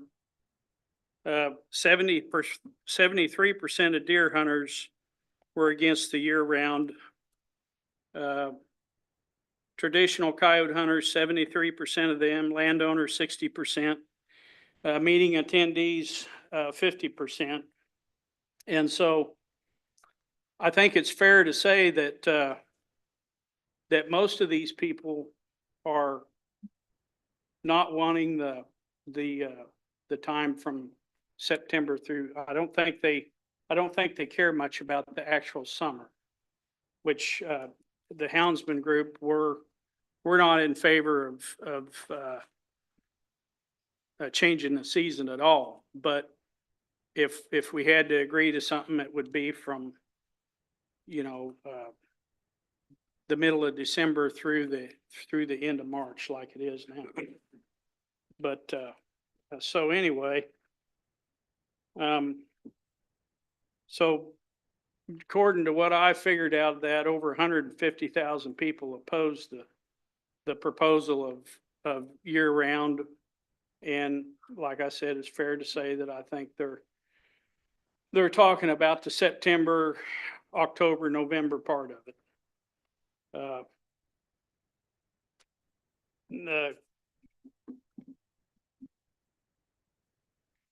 think that,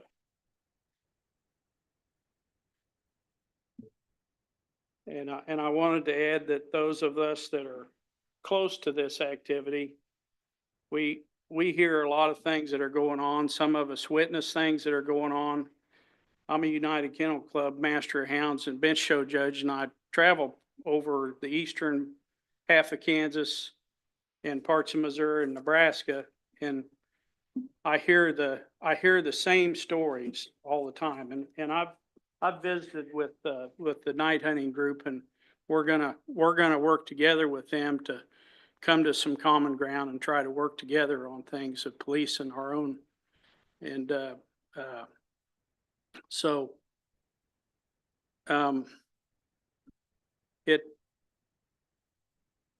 we realize there's always some bad apples in the group, but there's a lot of encroachment going on that I hear. I listened to one story today of some of that, and and I know does this have a sundown? This has a sundown. 3 months or 3 years, 3 years. So technology, you know, it's kind, to me, technology is never going to be reversed. We've come with the crossbow, even when the compounds came out, the greatness of the let off and stuff, that had to progress, but it's never went backwards. The crossbow's not going away. And most recently, the live scope. I know that's jumping to fish, but it's technology that is never going to go back. I mean, we've got it. And once, whatever you all decide here with this, it's never going to change. That's the way I feel. It's the way I see it. Technology just doesn't reverse itself. And so I urge you to look at those figures again and say to yourself, you know, is that what this majority really wants? So I guess in ending, if we had to have a season at all, I suggest from after rifle deer season through the end of April, end of June, somewhere in there, but not through September, October, and November.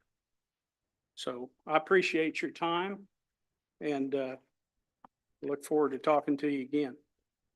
Thank you, Ken. Yep. Questions or comments?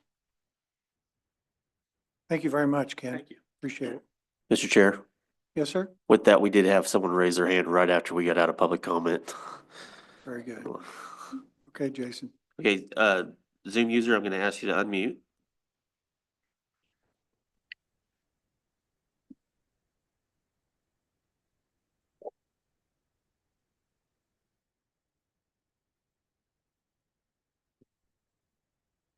Just going to unmute again. You saw your image there for a little bit. We go. There you go. Do you see me? Yes.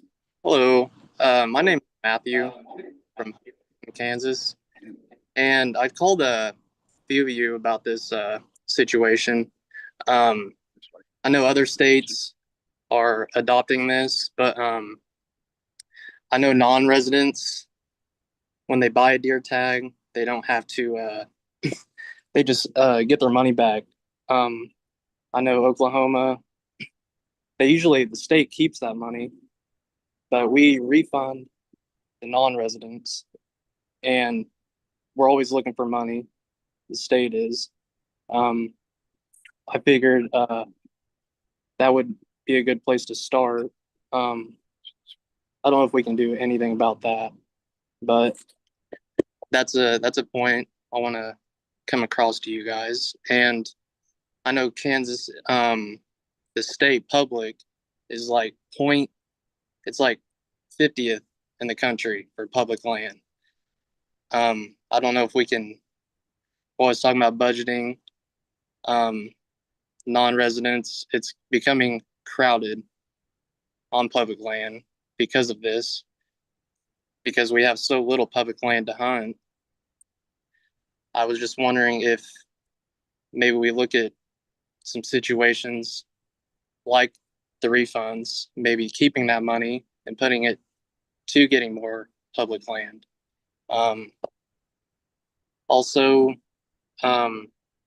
like upland birds, I don't know if we can adopt anything like that we're trying to start with.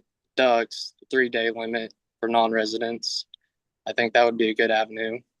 Because opening week, you can't find a spot to hunt at all. Like usually we have to get there at 3 a.m. to even find a spot, because people get there at 3 o'clock in the morning just to have a spot to hunt. I don't know if we can do something about that. Or like draw limits, even like lowering non-resident draw limits. It's just becoming too crowded. We don't have enough public land to hunt. I feel like these are top issues we need to start looking at. But I appreciate you guys listening to this, and hopefully there's some results come from this. All right, thank you. Thank you, Matthew. Questions, comments? Anyone else, Jason? We did have one more. Jerry, I will ask you to unmute.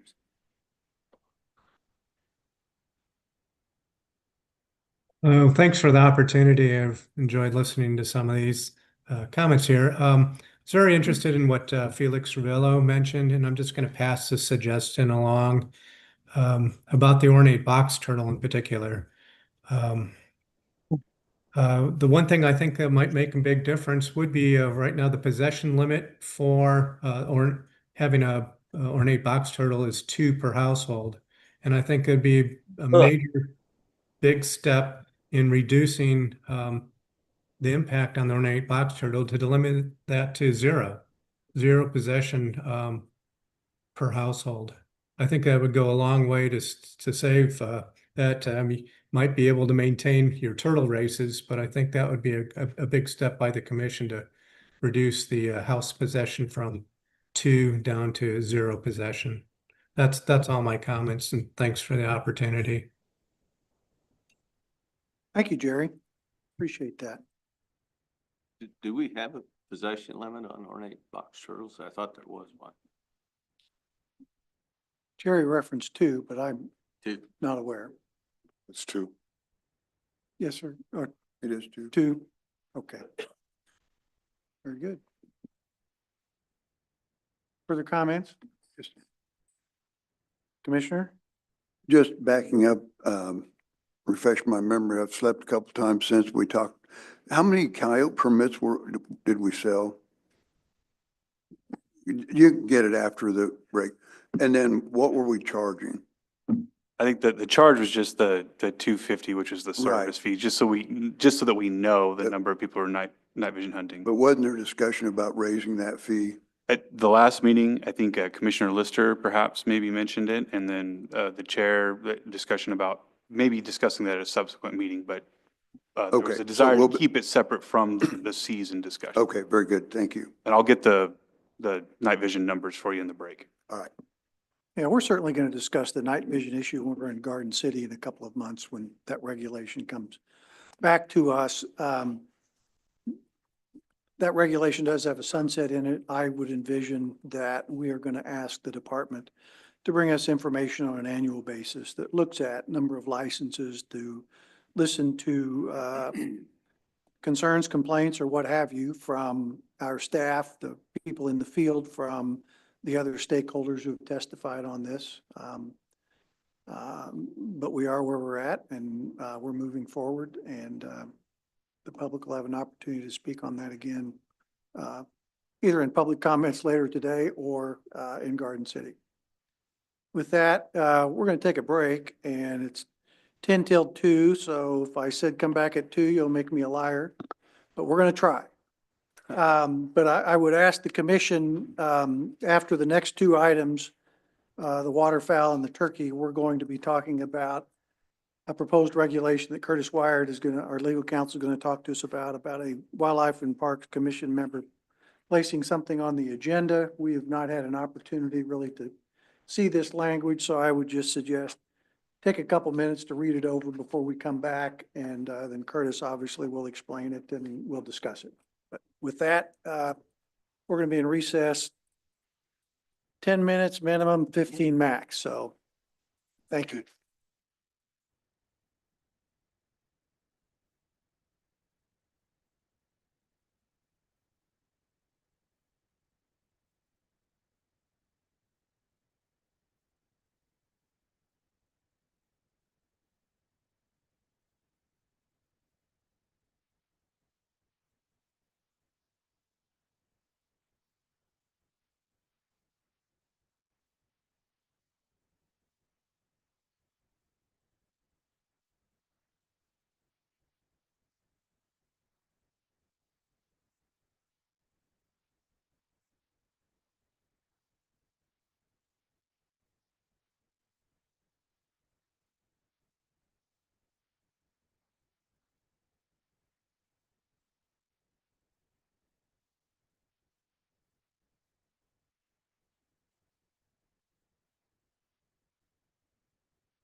Hey, welcome back, everyone.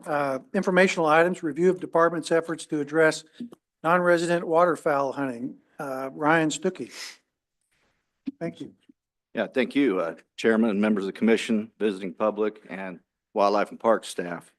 I'm Ryan Stuckey, Public Lands Director, and I wanted to go over today, after the last meeting at Flint Oaks, it was asked that we kind of go over some of the history of what got us up to the non-resident waterfowl regulation that was proposed. And so I just want to go over and make sure, and the secretary noted this earlier, that I'm not workshopping anything here and I'm not proposing anything here. So this is just a review. It's going to be more of a review beyond what was talked about over the last 4 or 5 years. I'm going to jump a little bit before that because there's some pretty important history that got us to the point where we wanted to propose a regulation. So,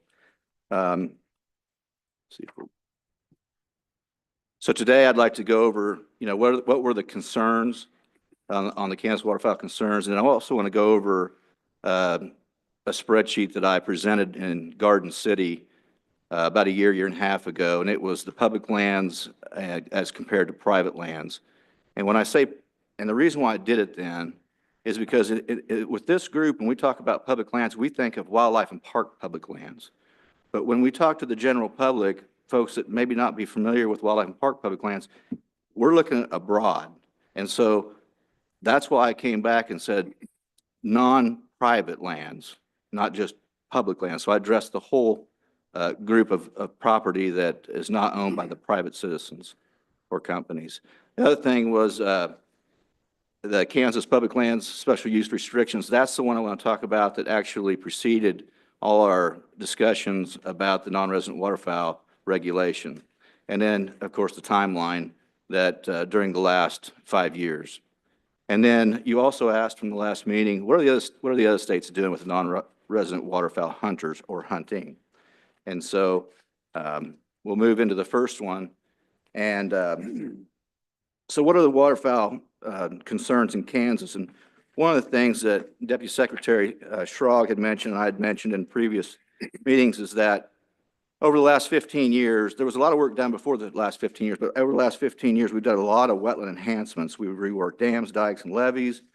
We've worked on pool topography, access, and parking. We've improved natural flow collection systems.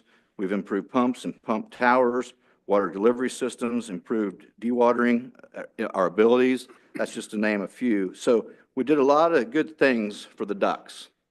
And when you do a lot of good things for the ducks, it attracts a lot of duck hunters. And so I felt like, we did a great job getting these wetlands, and we still have a lot of work to do, but it just attracted a lot of folks. They're great places for people to go to, and they attract a lot of attention. So, some of our concerns we listed was the limited public lands, and I'll get to some of those numbers. I just talked about that spreadsheet. And on the hunting pressure, we looked at a few things like there are more hunters. They're hunting longer periods of time in the wetlands and lakes, marshes. And one of the other things that was mentioned was there's a lot of scouting that goes on, either preseason, and it just puts a lot of pressure on this, mainly the ducks. And we also worried about the nutritional needs of the waterfowl, essential nutrients and energy requirements that they really need to keep their the body the way they need it, and for all the needs for migrations and reproduction and all that. So we also talked about the disrupting flight patterns and feeding patterns. Now, I do want to mention that there's a student, I think he's out of Nebraska. He's doing a Southeast Kansas mallard study, and his information is really eye-opening to what happens during, they banded a lot of mallards, and they're showing this, and it's amazing. And we'd like to, he's got through his second year. He's got a 5-year program going, and we'd like to have him present one of these days. And I've talked to Tom about it just a little bit, but it is a really good presentation that he gives, and it shows a lot about feeding patterns and that of the mallards. So another thing is when we first started talking about in 2021, I believe, we talked about a lot of pressure, not so much the overcrowding, but overcrowding is an issue. We've got some areas that we feel like we're starting to stack people in there, and there's some safety issues there too. But Overcrowding is an issue. And a lot of folks have talked about the quality of the hunt and hunter satisfaction. So these were the things that were deep in discussions through all that time. And there was more than that, but those were the main topics that we talked about during those meetings. This was the spreadsheet I talked about earlier. I'll just go through it real briefly. 52.5 million people or acres in Kansas, and about 1 million of that is non-private acres, which consists of federal government properties, state, cities, counties, townships, anything that's pretty much government related. So we start looking at what does Wildlife and Parks own or manage? And you can kind of read through that graph there. We have 177 properties in public lands. I do want to mention State Parks has, I'm not quite sure how many properties, just about 30, and they have 34,500 acres. And I didn't include that in the department owned and managed properties, but I don't know if it's going to change any of the numbers too much. But when you look at the non-private acres in the state of Kansas, it comes out to be 1.9%. A lot of folks, they say, well, 3% of Kansas is publicly owned or public lands. It's 1.9%. And what we control or what we lease or own of that is about 46% of that 1.9%. I believe Lauren had asked me before how much of that 460,000 acres is huntable.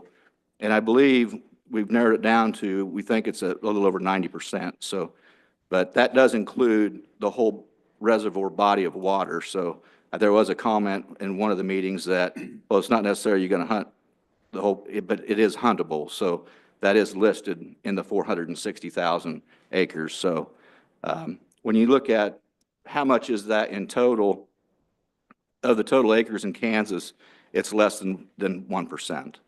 And if you can knock that, some more of that off, the huntable acres. But it is notable that when you look at what the Wildlife Division has done with the WEHA program, it's amazing.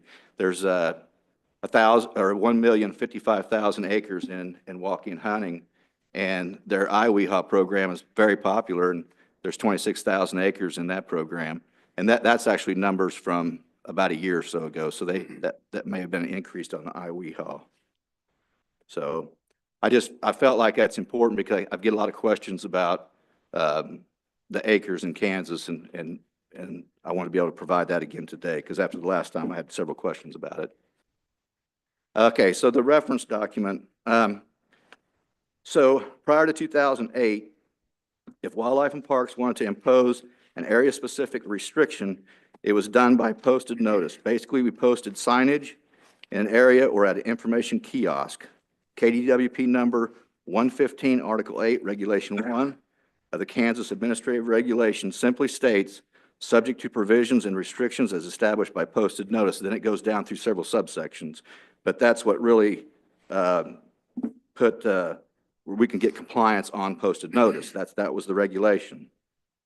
And this information was also listed in our hunting regulation summary in the public hunting section. But we only listed things in there that were more long-term. We don't list things in that were like temporary, like road closures and stuff like that. If we were going to take a wetland in Cheyenne Bottoms and there was going to be no boats allowed in there, then we would actually post that into the hunting regulation summary. But then in 2008, Wildlife and Parks thought it'd be a good idea if we came up with some type of a document. So we adopted the Kansas Public Lands Use Restriction Document, most commonly referred to as the reference document. It was placed in the same regulation 115.8.1. Any long-term restriction was voted on by the commission and if passed was placed into the reference document.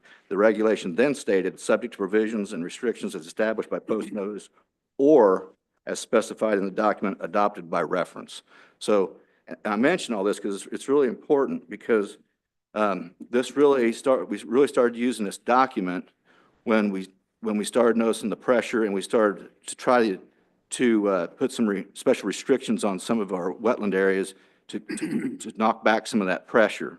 And so from 2008 to 2021, there were a few additions that affected the waterfowl hunters. In 2021, the commission passed several special use restriction in an effort to minimize the hunting pressure on public lands, and wildlife and park staff feel the restrictions have helped some of the hunting concerns, and that's coming from the Law Enforcement Division, Public Lands Division, and also in discussions with the Wildlife Division. Back up. So some of the categories in that reference document that most affect the wetlands and the marsh areas are the youth mentor areas, the disabled accessibility hunting areas, the no shooting from dikes and levees, refuge area restrictions, and there's several, and then the boating restrictions, which there's some listed here. The no motorboats, motorized watercraft permitted only during the waterfowl season, no boats permitted during special dates, no out of the water propeller, some no gasoline engines, and several no wake restrictions. So those were the categories within the reference document that mostly affected the wetlands. And this was a really good tool. I mean, I think the public really appreciated us putting that in our regulations, and also it's on our internet. Right now, you can go to laws and regulations. First thing that comes up on the page, it's bright blue, bold. It says Public Lands Reference Document. You can click on that, and it gets you right to it. So very accessible, and it was a great tool to use. We put a lot of restrictions in there, and it did help, but we're finding that we were just getting still a lot more pressure, and that we needed something beyond that. So we started talking, this is a timeline you can kind of look through. I'm going to kind of briefly speak quickly through this. Prior to 2020, we had a lot of internal meetings. I just mentioned that, reference document, special use restrictions. 2021, the public and the commissioners voiced concern on increased hunting pressure on public land. There was extensive discussions and public comment. We showed different information on resident versus non-resident numbers, and there was a hearing on 5 reference documents restrictions that we proposed back in 2020 that were passed in 2021. And then that was the COVID time, so I know we always reference back to COVID time with everything, but we really saw a spike in the use of our wetlands and public lands during COVID, and I think the parks did too. And so we really wanted to see what the additional reference document additions, and really evaluate what that COVID pandemic did with the waterfowl pressure. Is it something that we got just for a short period of time? Is it going to level off following some of this hype in there? And what we found out, that it didn't go away. It just stayed. And so in 2022, like I mentioned, we continued discussions with the public.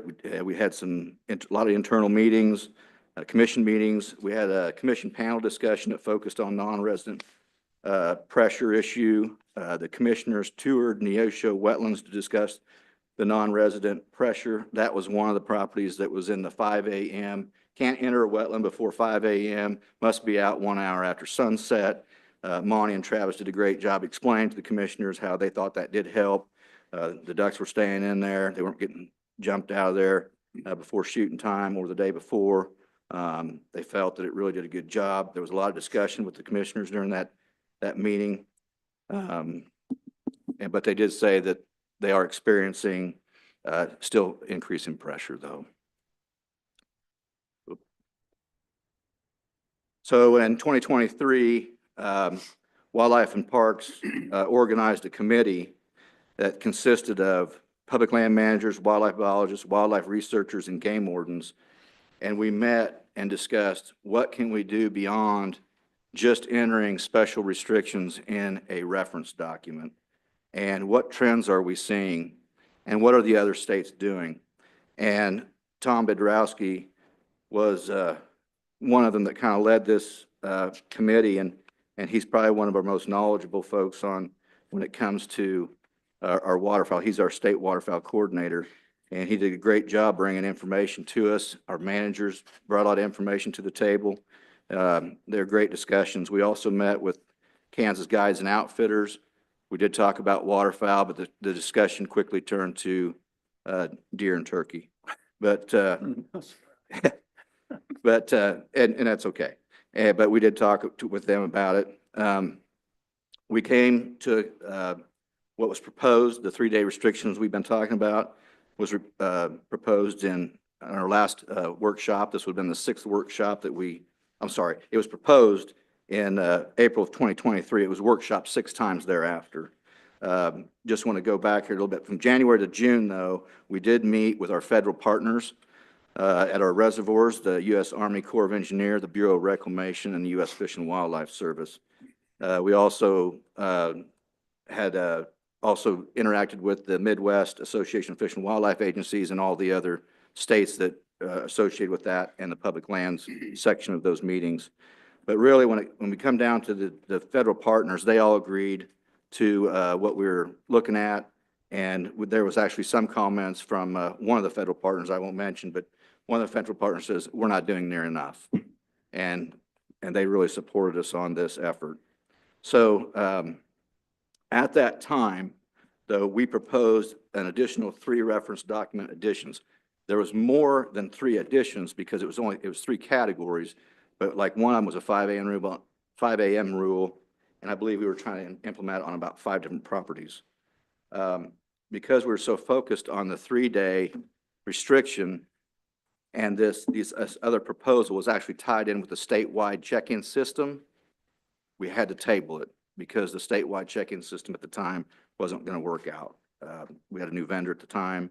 It was too much to take on, so it was kind of a package deal to go to promulgation. There was a couple refuges in there that was proposed. If some of you guys remember that, we tabled that, and we never did send that 3 reference document additions to promulgation. In 2024, first month, January, final workshop, we kind of felt like we had workshopped it enough. I know everybody workshopped me enough over it. But we agreed to move it to promulgation at that point.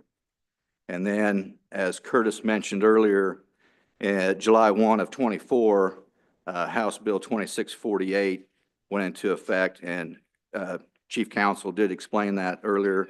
I won't go over all that, but at that point, we couldn't say one way or another about the economic impact. So in mid-October, the non-resident waterfowl hunting regulation was put on hold. And I don't know if everybody knew what was in that proposal. This was basically just an overview of what was sent to promulgation.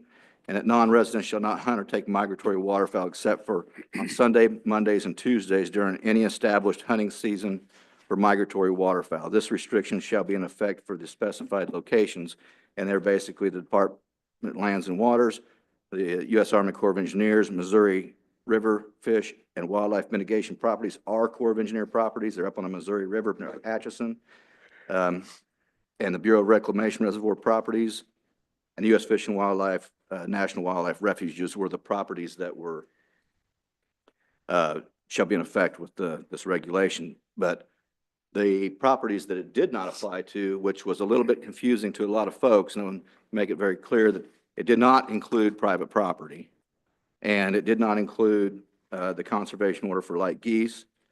It would not be in effect for the walk-in hunting access areas or the iWehaw areas. It didn't pertain to the navigable rivers, and it didn't pertain to any special hunt programs or other department-authorized waterfowl outreach programs. Okay, so now let's get into some stats here. We've got the resident and non-resident waterfowl stamp sales, and so we're looking at about 20 years worth here. First year being in 2005, and I'm not sure we tracked non-resident waterfowl purchases of stamps prior to 2005. I'm not finding any data on it, but the very first 2 years there, we're averaging about 20% non-resident, and the non-residents were about 5,000 stamps sold to non-residents in that period of time. If you jump about halfway in the middle of the graph here, now we're looking at about 30% non-resident purchases of stamps. Excuse me. So in 2005, they purchased 5,000. In about the middle there, 2015, they purchased 10,000. So they went from 5,000 to 10,000, which made it go from 20% to 30%. Then we're going to jump to 2024. They actually purchased 42% of all light stamps sold, which equated to 18,000 stamps were purchased in this last season. I want to mention that Kansas stamp sales for residents have stayed steady since '05. They've averaged 23,419 stamp sales, and that's been consistent. There's been some highs and lows. There's been a 20,000 a year, and there's been a 26, but we've stayed steady for 25 years. And you're seeing non-resident stamp sales go from 5,000 sales up to 18,000. So the only increase in sales we got was from the non-residents. And so we want to look at the 2023 Kansas stamp sales by state. And the darker the area is a higher percentage of the total stamps sold. And so Kansas makes up, again, about 58.6% in 2023. We're less than that in '24. I'll mention that our neighbor to the east, Missouri, is of all stamps sold is at 4.8%.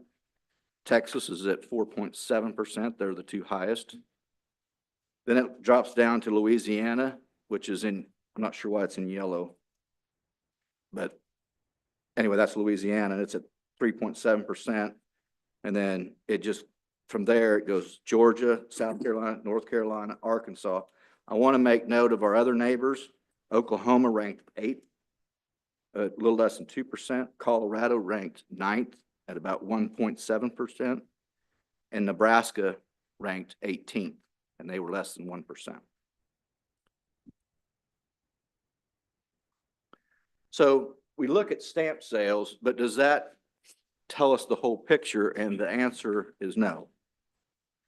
So when we look at area specific and where we're getting the pressure at, we have a couple.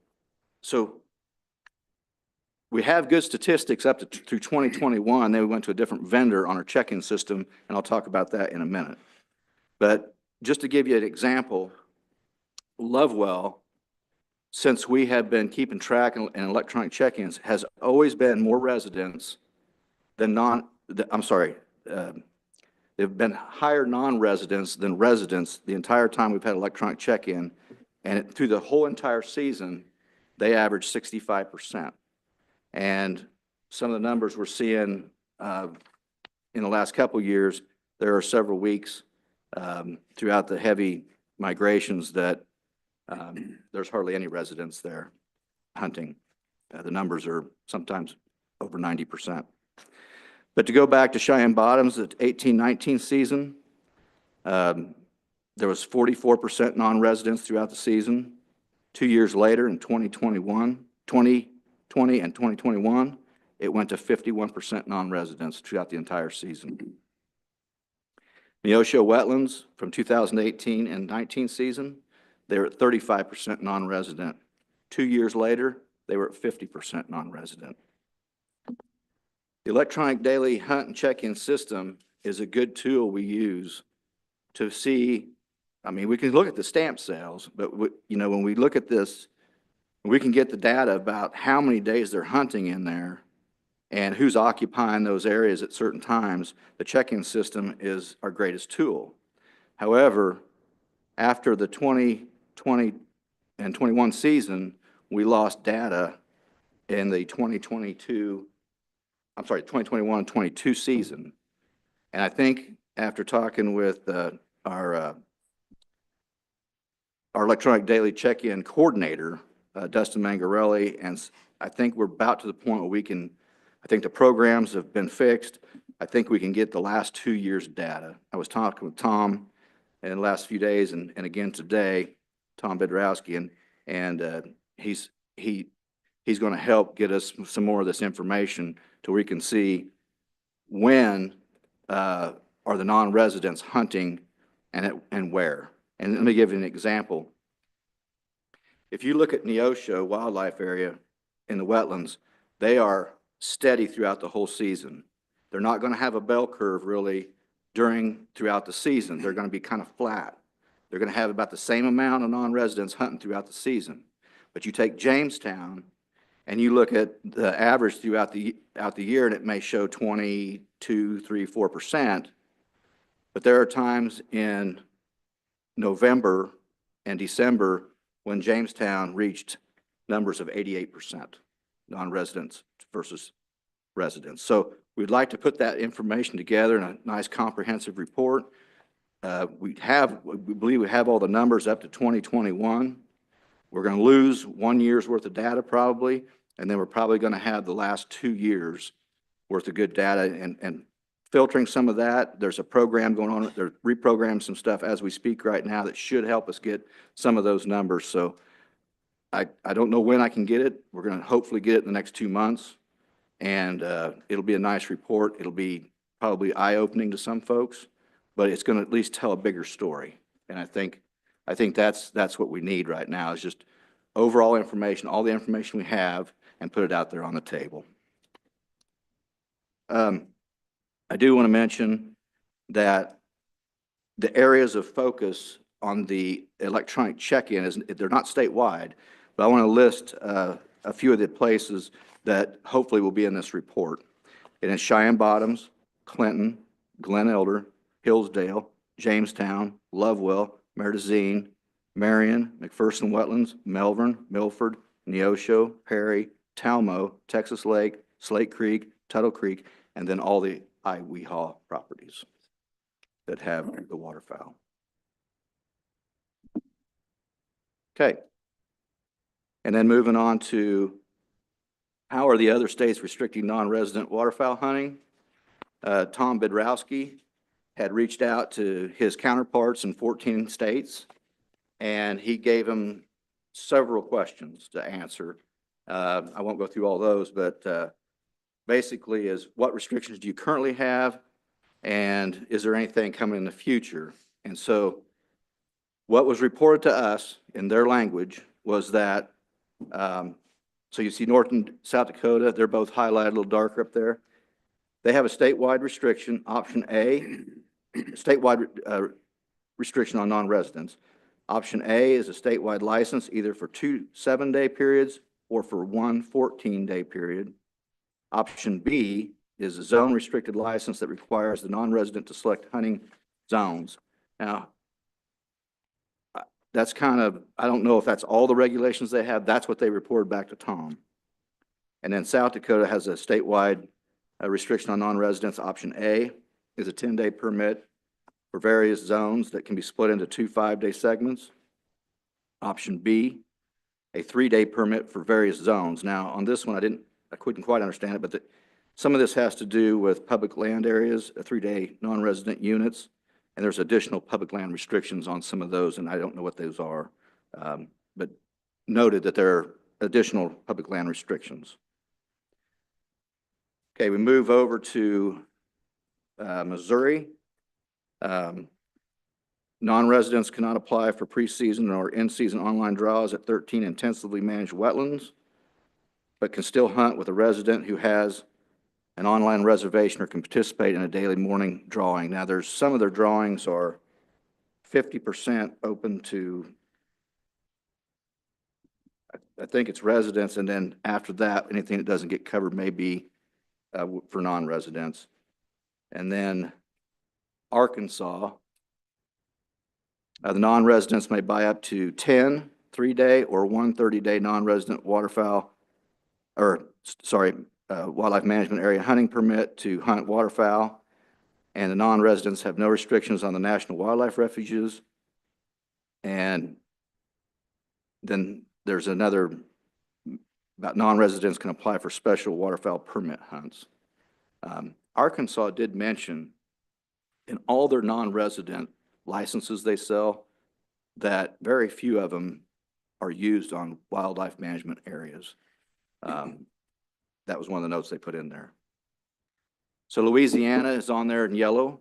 Maybe that's how the previous side got yellow, but they have just a permit to hunt for the on public lands, you have to have a permit to hunt, and you have to check in and out, just like our electronic check-in system is, and so that's the only restriction they have.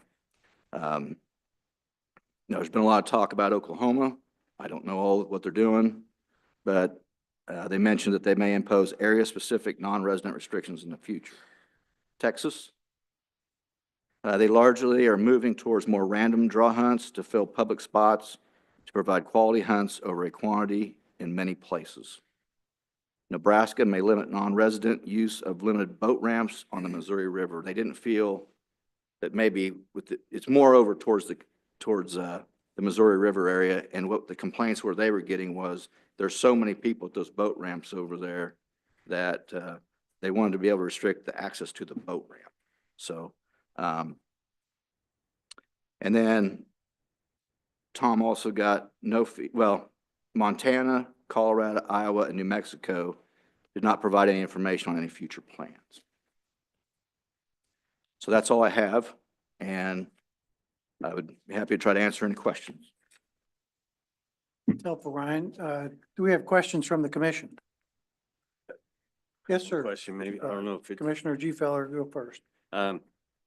If, and it doesn't maybe necessarily have to do with your presentation, but if, one of the problems is the overcrowding, and it's causing resident hunters some grief and kind of squeezing them out. If we made our public lands available only to resident hunters, what percent of the capacity, if you want to call it that, would they utilize? I don't know if I could answer that. I don't know about that. What, but would it encourage more resident hunters? Would they? Well, I think it would. Yeah. Yeah, and they would, I'm sure, would use the entirety of it, but yeah, that's a. But there's no way to gauge it. If I guess what I'm kind of thinking about in a half-baked way, because I'm just starting to think about it, but if you could set aside a percentage of capacity, I'll use that word, say 75% is for resident hunters, and the other 25% would be either for non-residents or for Kansas-based outfitters and licensed guides and outfitters. And that 25% capacity could be sold to those outfitters, and non-residents could only hunt public lands through an outfitter or guide service. And I mean, but you'd have to have a little better understanding of, I guess, what I'm trying to figure out is how we give resident hunters more opportunity to hunt. And the private lands are disappearing for resident hunters. Public lands is all they got left, and now they're competing more and more with non-resident hunters. Right. So, yeah, I mean, I think just throw that out as a thought for I think reaction. that could be added in with the future discussions for sure. Yeah. And we don't currently license outfitters and guides.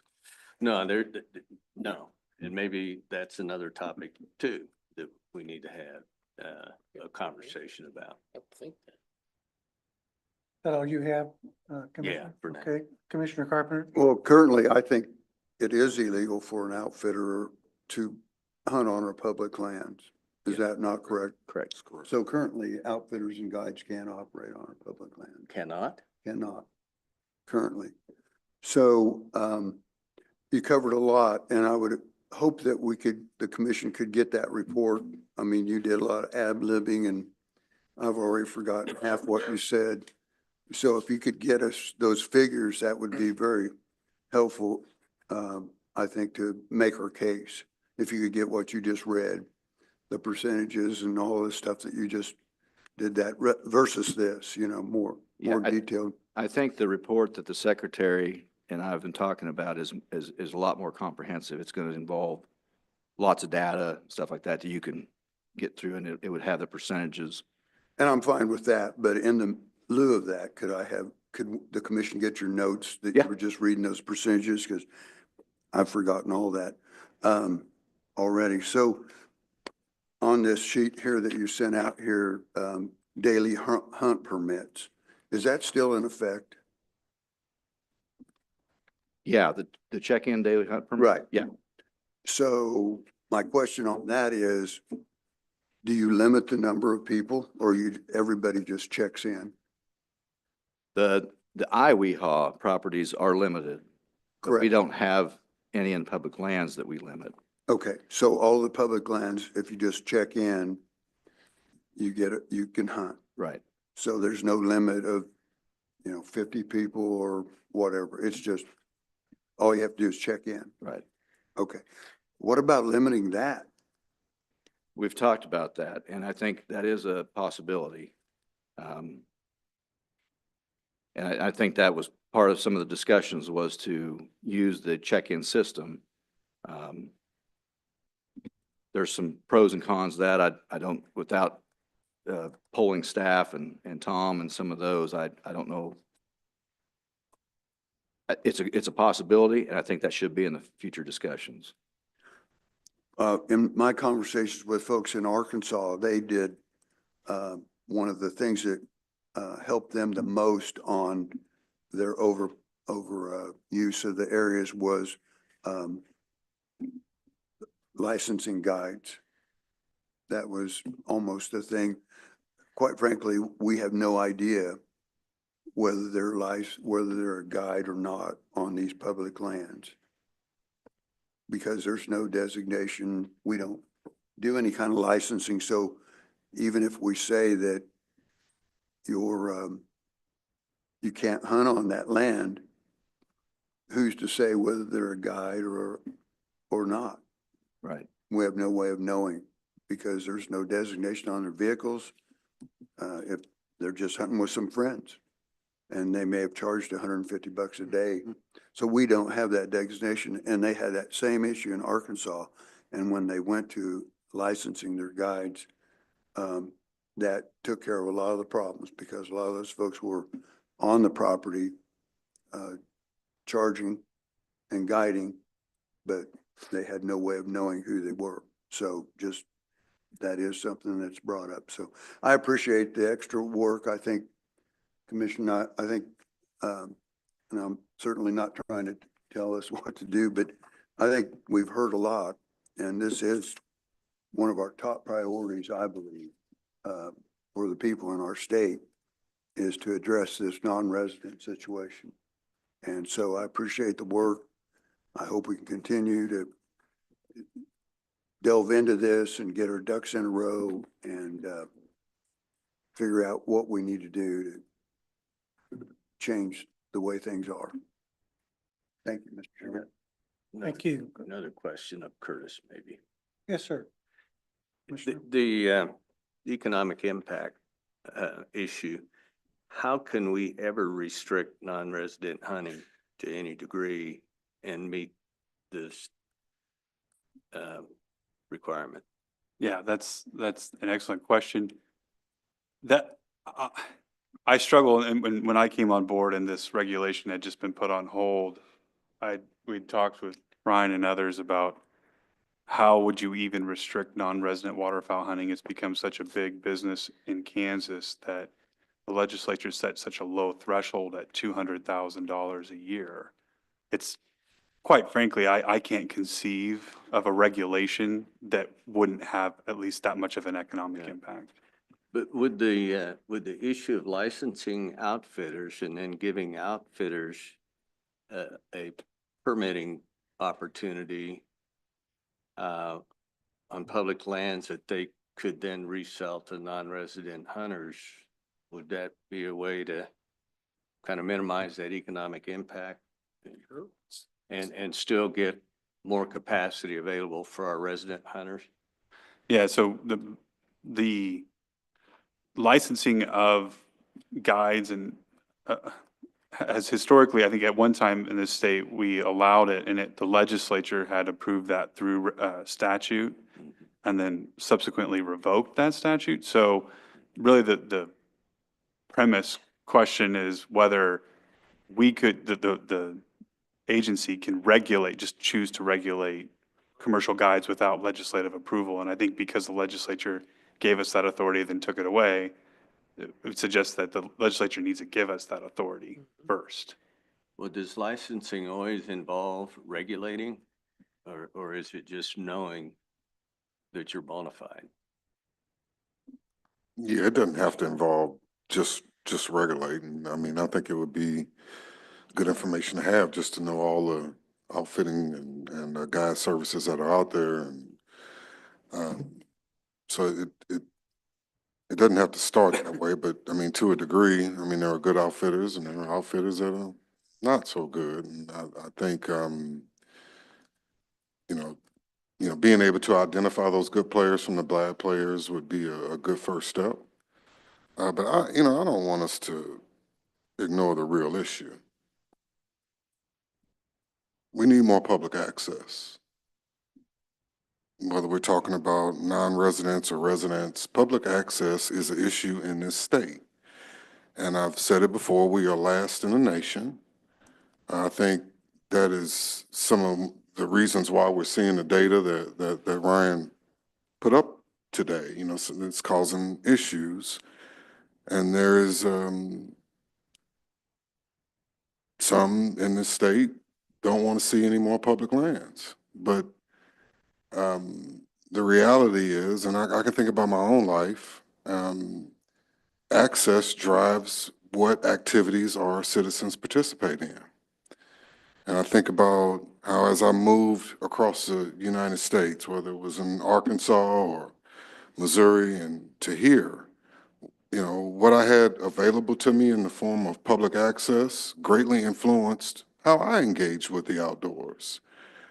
And so it's not like it used to be. When we were young, we could hunt, we could knock on the farmer next door and we could ask for permission to hunt his property. That no longer exists. I think it will get to a point where it even is impacting our WEHA properties because landowners have to make the decision, or they can make the decision on whether should I lease it or should I enroll it in this state program. We are driven by monetary gain, and which I don't, it's hard for the state to come out on the winning end of that type of scenario. This is something that I can't address alone. I'll need the commission's help to address public land issues. I'll need the public's help to address public land issues in this state. But I do want to reassure everybody that it is at the forefront of my mind. The revenue that the agency brings in and the amount of public land that we have to offer for our citizens. And it's going to take more than just my voice to make that change here in Kansas. And I really do believe that is the real issue. We can try to stave it off with some of these regulatory tactics, whether it be through outfitters or how we regulate non-residents, but it, to me, still comes back to the same issue. We do not have enough public ground to go around. Commissioner Carpenter, you had a follow-up. I do. And I appreciate your comments, Mr. Secretary, but more to address what you were talking about. I think that we could do guides of who cares if it's a $5 fee. When you talk about regulation, you may cross the line when it comes to that kind of stuff, but I'm just talking about a $5 fee or something like that. We don't even have a clue how many outfitters that we have in our state. We have no idea.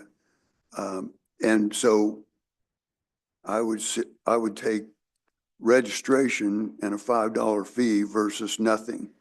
So that's where I kind of look at is some kind of identification that you are a registered guide and outfitter. I don't care if it's free, but we have no idea how many there are operating in our state at this point in time. And anybody can be, there are no restrictions whatsoever. You don't have to have liability insurance. You don't have to have CPR. You can just have to say, all you have to do is say, I'm a guide, I'm an outfitter. And that is concerning to me. But when we talk about this, we don't have any figures whatsoever to know how many people there are. So I would rather see us take a $5 fee and know who all is an outfitter or a guide and have them at least register than I would try to go the full boat with Angela, the full thing of public safety, CPR, liability insurance, which all that should happen. But I'm just saying, I'm not sure that's politically possible. I know a lot of states, provinces, I used to own a outfitting business myself, and your guides all had to have first aid, Yeah. CPR, the outfitter has to have, insurance and the whole 9 yards. So I don't think that's a burden that is too much. And I think to Commissioner Gafaller, I think, and maybe the agency can tell us, but if we figure out the sweet spot is somewhere between the 5,000 that it was and the 18,000, it's a mathematical equation. How much revenue, what's the difference between 5,000 and 18,000? And if we say we want it to go back to that 10,000 level, then you raise, so the outfitters buy an out-of-state duck stamp in Kansas at a certain level that, pays a premium. And so we don't lose revenue. We limit access, to some extent. I love the idea of working it through the outfitters, because then that solves one of the other problems that we've been hearing a lot in these meetings, that we're damaging these, the state outfitters.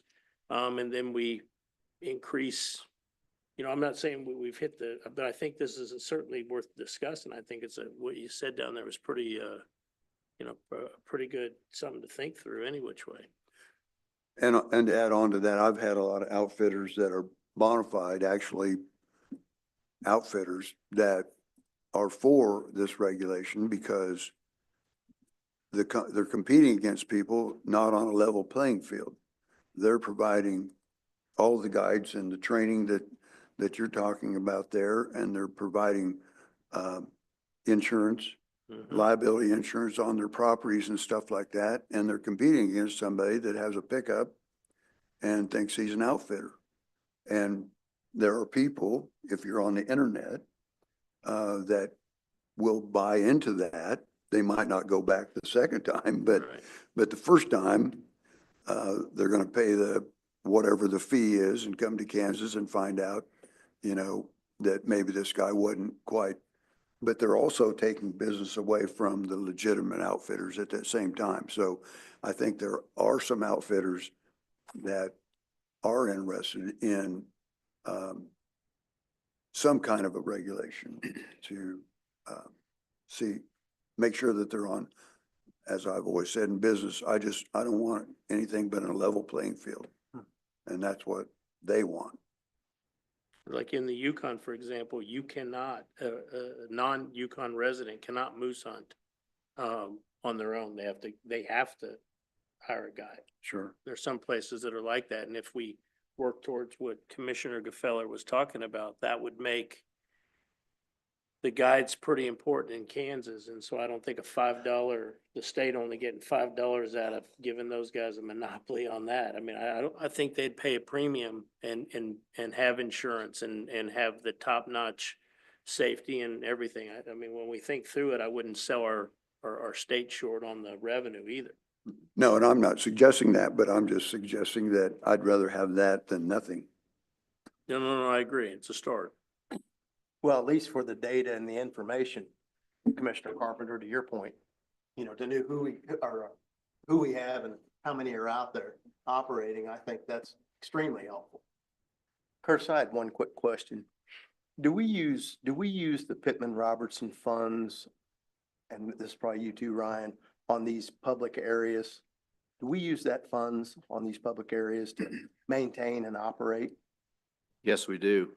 We have Public Lands as an operation and maintenance grant that we operate all our wildlife areas with. Now, we do use some DJ money on our state fishing lakes, but our operation and maintenance is heavily funded by, Pittman What? Robertson. yeah, So with that being said, Curtis, and I don't know the answer, I just want to know, does that, do those federal dollars, is there anything in that act that prohibits if out-of-staters are contributing to the use of those funds?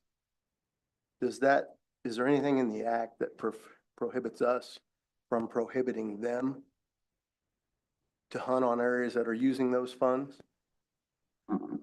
I don't, in general, I don't think so. I know there's a few specific restrictions on distinctions you cannot make, but I can't tell you what those are off the top of my head. I'd be happy to look at that, but Yeah. I don't think in general, I mean, if we're talking about looking at what other states have done, North Dakota, South Dakota, other states have made That's what triggered distinctions. my question. And Yeah. the reason I asked that is when I was in government and we used federal funds, you had to go by the federal guidelines. If one federal dollar was used for construction or operation or maintenance on any project or program. I was just curious about that question.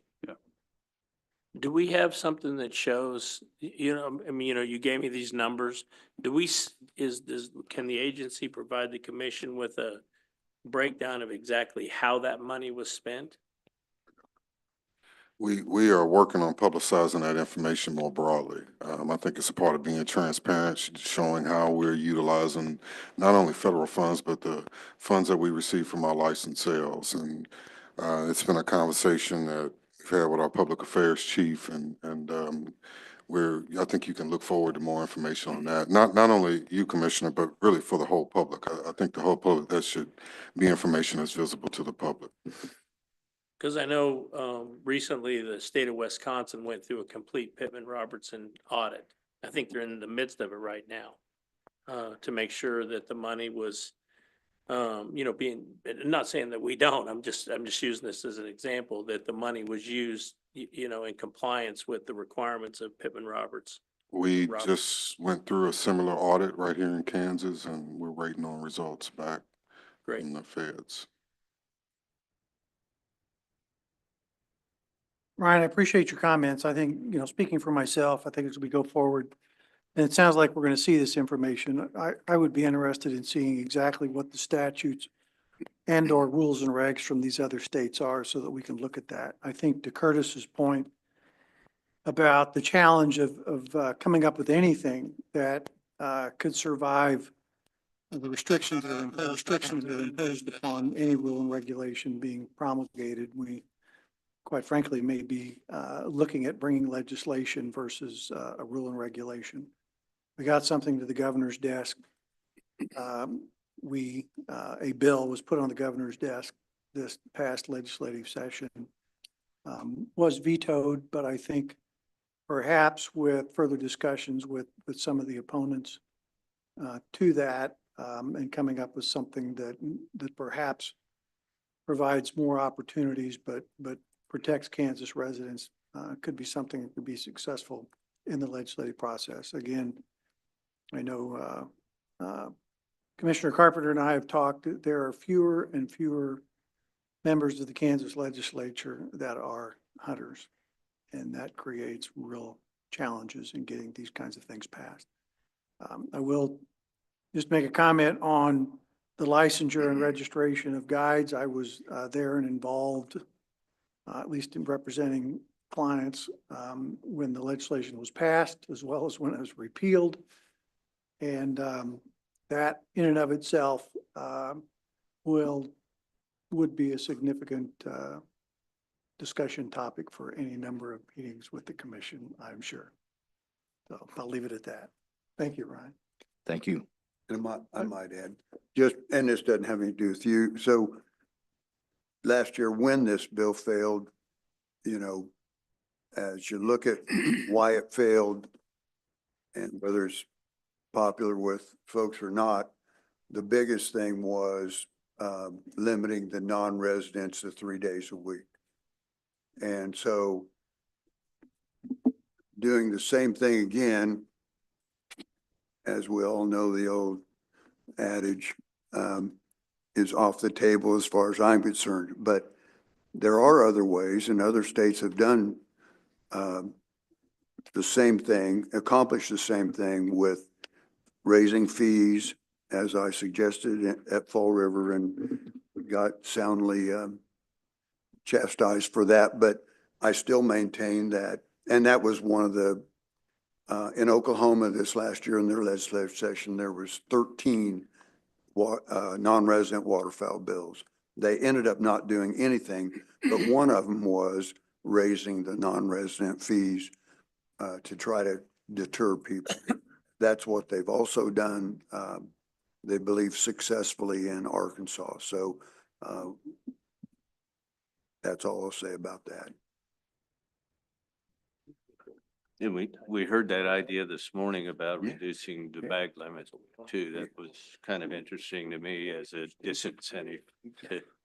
The gentleman that proposed reducing the bag limit on ducks to 3 and geese to 3, and seeming to think that that would frustrate some out-of-state hunters and cause them not to buy a license. Very good. We ready to move forward? Review of wild turkey adaptive harvest strategy. Caleb Durbin. Welcome, Caleb.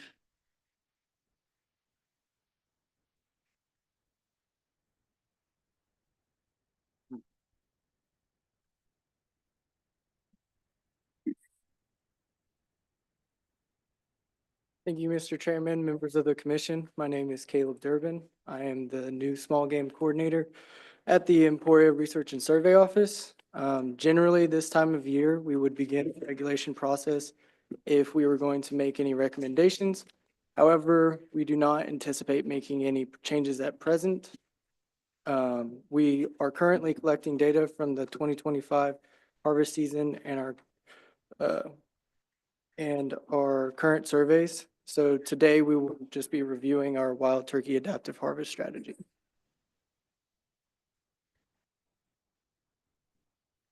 The spring turkey season is split into 3 season segments. Youth and disabled begins April 1st. Archery then begins the Monday after the first full weekend in April. Regular season then begins the Wednesday after the second full weekend in April. This season structure gives youth and disabled and archery hunters each 1 full weekend before the regular season. So since 2012, we've used an adaptive harvest management strategy. This strategy uses 2 objective thresholds to recommend changes to turkey harvest regulations. So if we have greater than 60% resident success with less than 25% of that harvest being jakes for 2 consecutive years, the strategy recommends that we move to increase harvest opportunities. And then if we have less than 55% resident success for 2 consecutive years, the strategy recommends that we move to reduce harvest opportunities. So the adaptive harvest thresholds were established during a period of high and stable turkey abundance coinciding with high resident success rates. The objective of this strategy was to sustain both of these conditions. There are often questions about whether the thresholds were established at the correct threshold points. However, we can say that the success rate has been responsive to the changes in the population. So as we've seen fewer birds, we have seen decreased success rates, and our resident participation has also responded to the success rates. So this suggests that the lower success rates that we've seen over the last several years have not been acceptable to our resident hunters. So we manage turkeys in 6 units across the state. Each of the units' harvest management can change independent of the other based on unit-specific harvest information according to our adaptive harvest strategy. This allows us to make flexible turkey management decisions for our state at a practical scale across a variety of conditions for both the species and our hunters. So currently, units 1, 2, 3, 5, and 6 are in package E1.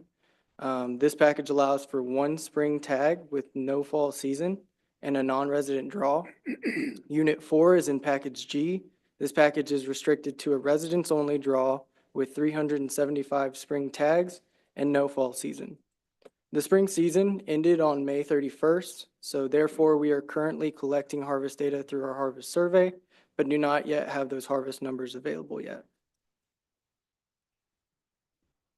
So looking at spring turkey permit sales over time, non-resident demand has remained stable. One of the goals of the adaptive harvest strategy was to maintain high resident participation and success. So as we've seen resident hunter success decline over the last decade, we've had a gradual reduction in the number of resident permits. So we had our second year of the non-resident draw in Kansas. We had 9,700 permits available, 14,871 non-residents applied. This resulted in a 65% draw rate, and this rate is slightly lower than last year, which we expected as hunters learn more about our draw system in Kansas. We also had 712 preference points purchased, and all unsuccessful applicants from this year will receive a preference point for next year. I also wanted to remind the public about our extensive turkey project being done with the Kansas Cooperative Fish and Wildlife Research Unit at Kansas State University. The objectives of this project are to investigate demographic rates like survival and production, and to gain an understanding of how Kansas wild turkeys utilize their habitat and select resources on the landscape. This is a statewide project taking place both on private and public lands. This project will help to better inform our Kansas wild turkey management by showing us what biological factors are affecting turkey populations and how we can influence these factors either through our harvest strategy or other means to then help improve the Kansas turkey population and increase opportunities for our resident and non-resident hunters. And with that, I want to thank you for your attention, and we'll stand for any questions. I'm sorry, Caleb, what do you see the timeline for that study that you referenced on your last slide? So it will end in December of 27, I believe. Is when it concludes, when we get the final report.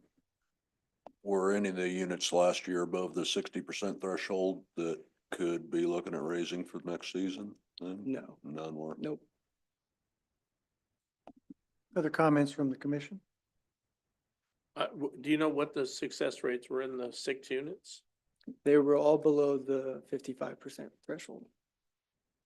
Yep, but I mean, do you have it? If you don't, I mean, I can get that information. yeah, because I'm for you, just yeah. curious if we're seeing any decrease in hunting, if we're seeing some success. You know, I know you're seeing less hunters. Right. I just wonder if we're starting to see the impact that we're hoping for by reducing pressure. Yep. I can get those numbers for you for sure. Love to see it. Yep. Any further comments? Very good, Caleb. Thank you. Thank you. Appreciate it. Yes, thanks. We have a workshop session. This is the break assignment I gave to everyone. KAR 115-45-1, Wildlife and Parks Commission Draft Rules and Regulations. Secretary Kennedy, Legal Counsel Wired, who's taking it from here? I'll take it. This regulation was discussed at the last commission meeting, and the commission workshopped it and it seemed to have quite a few ideas on additions and modifications that it wanted made to the regulation. I'll just do a quick overview here. I've broken it down a little bit more into different subsections. There at the beginning, you'll notice before it said, make a motion to place a draft rule or regulation. I broadened that out to a topic because it can be difficult to maybe identify a specific rule or regulation at the beginning. So broaden that out to a topic, and then I believe some of the commissioners asked about the ability to direct or basically have me draw up a draft rule or regulation if they ask. So the last sentence there in subsection A would allow for on a majority vote, the commission can direct the secretary to prepare a draft rule or regulation addressing the topic that's on discussion. What that would mean practically is that I would draw up a draft, whatever draft rule or regulation language for you to review in relation to that topic. Subsection B really arose out of, I believe, Commissioner Carpenter stated specifically wanted at least a minimum of 2 public opportunities for the public to comment on the topic, or there it says topic or draft rule or regulation, to give the wiggle room of, depending on when the language actually comes before the commission. But at least at 2 consecutive commission meetings, it'll be discussed and the public will have an opportunity to comment on it. And then the rest of it remains the same. So those were the changes. I went back and watched the video from Fall River about 6 or 7 times, and I think I captured the commission's will, but please discuss and let me know if there's any other changes you'd like or if I missed something.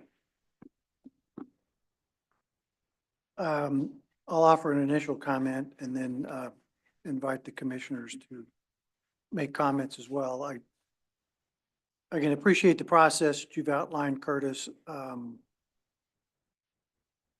think that if we get to a point where the commission is asked for a regulation to be developed, I would envision the exact language being subject to not less than 2 consecutive meetings, because it can arbitrarily change based upon discussions, and I wouldn't want us to not have specific language to the public that could be modified and short circuit that 2 consecutive commission meeting process. So just a thought. I invite other commissioners to comment on this draft language, and I appreciate the work you've done in bringing this back in front of us. To that, I could strike the topic from subsection B, the topic or, so opportunity to comment on, I guess I would keep on the draft rule or regulation then, is what you're envisioning. That would be helpful to me. Read that again. So I believe what the chair is referencing is that in subsection B, Right. I would remove on the topic so that the precise language of the draft rule or regulation must be before the public at no less than 2 consecutive commission meetings, not just the general topic is his concern. He wants the specific language. So I could easily amend that by removing the topic. Yeah, good catch. How is this Other really comments? different than what we do now?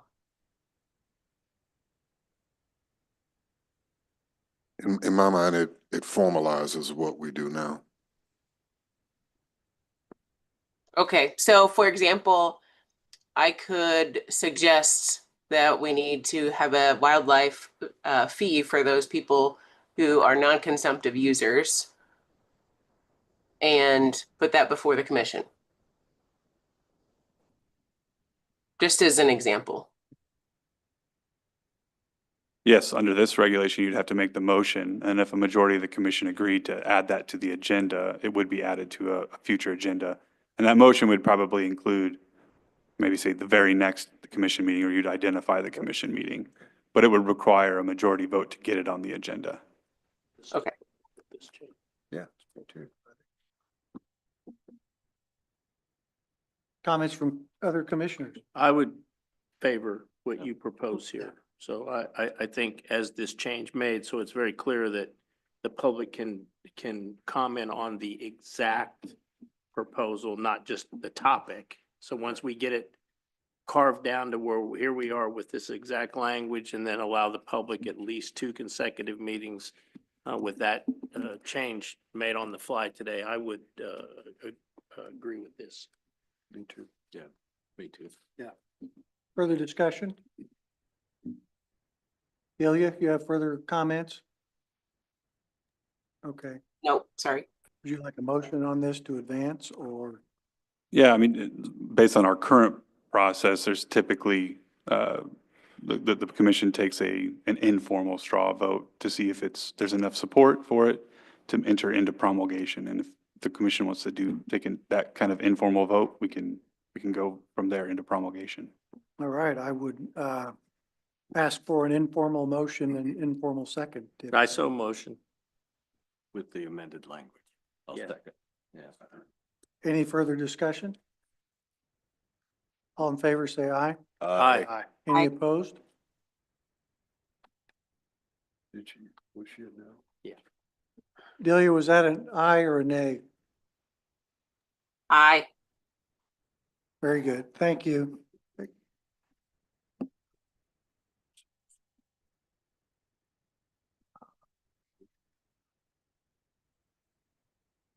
think when we bring it back, we would have comments on it. Okay.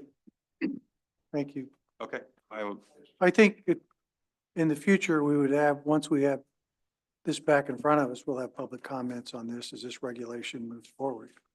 yeah, I'll have to run it through the promulgation process now, and then I'll have to notice it up in the Kansas Register, 60 days notice, because this is an exempt reg, and then everything will be posted on our website, the regulation and the economic impact statement, and then it'll be put up for a vote once it gets through that process. Very good. I'd say we've acted. If people have comments on this, we're going to have general public comment next. But we have one step before we get to that. And that is, I believe Secretary Kennedy had some follow-on comments from his earlier presentation today, and then we'll go to general public comments. Mr. Chair, we can go to general public comment. I just wanted to really talk about what I talked about earlier was the need for more public land and the need for more revenue within the agency. And I just wanted that to be, it's at the forefront of my mind. I wanted to be at the forefront of the commission's mind and the public as well. Appreciate that, Mr. Secretary. Okay, we're at the second bite of the apple, general public comments. Anyone from the audience have a comment to make? Mr. Miller, please step forward.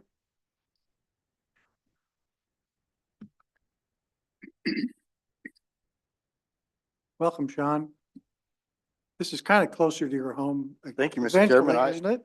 I really appreciate it. And Commissioner Gefeller, thank you very much for having us in Russell. Any place where we can have a KDWP meeting where I have Wi-Fi and a bird cleaning station in the back of the place is okay by me. So Wonderful. probably won't come as any surprise that I'm here to talk a little bit about 115.825. That is the trail camera ban. So I just wanted to visit with this just a little bit.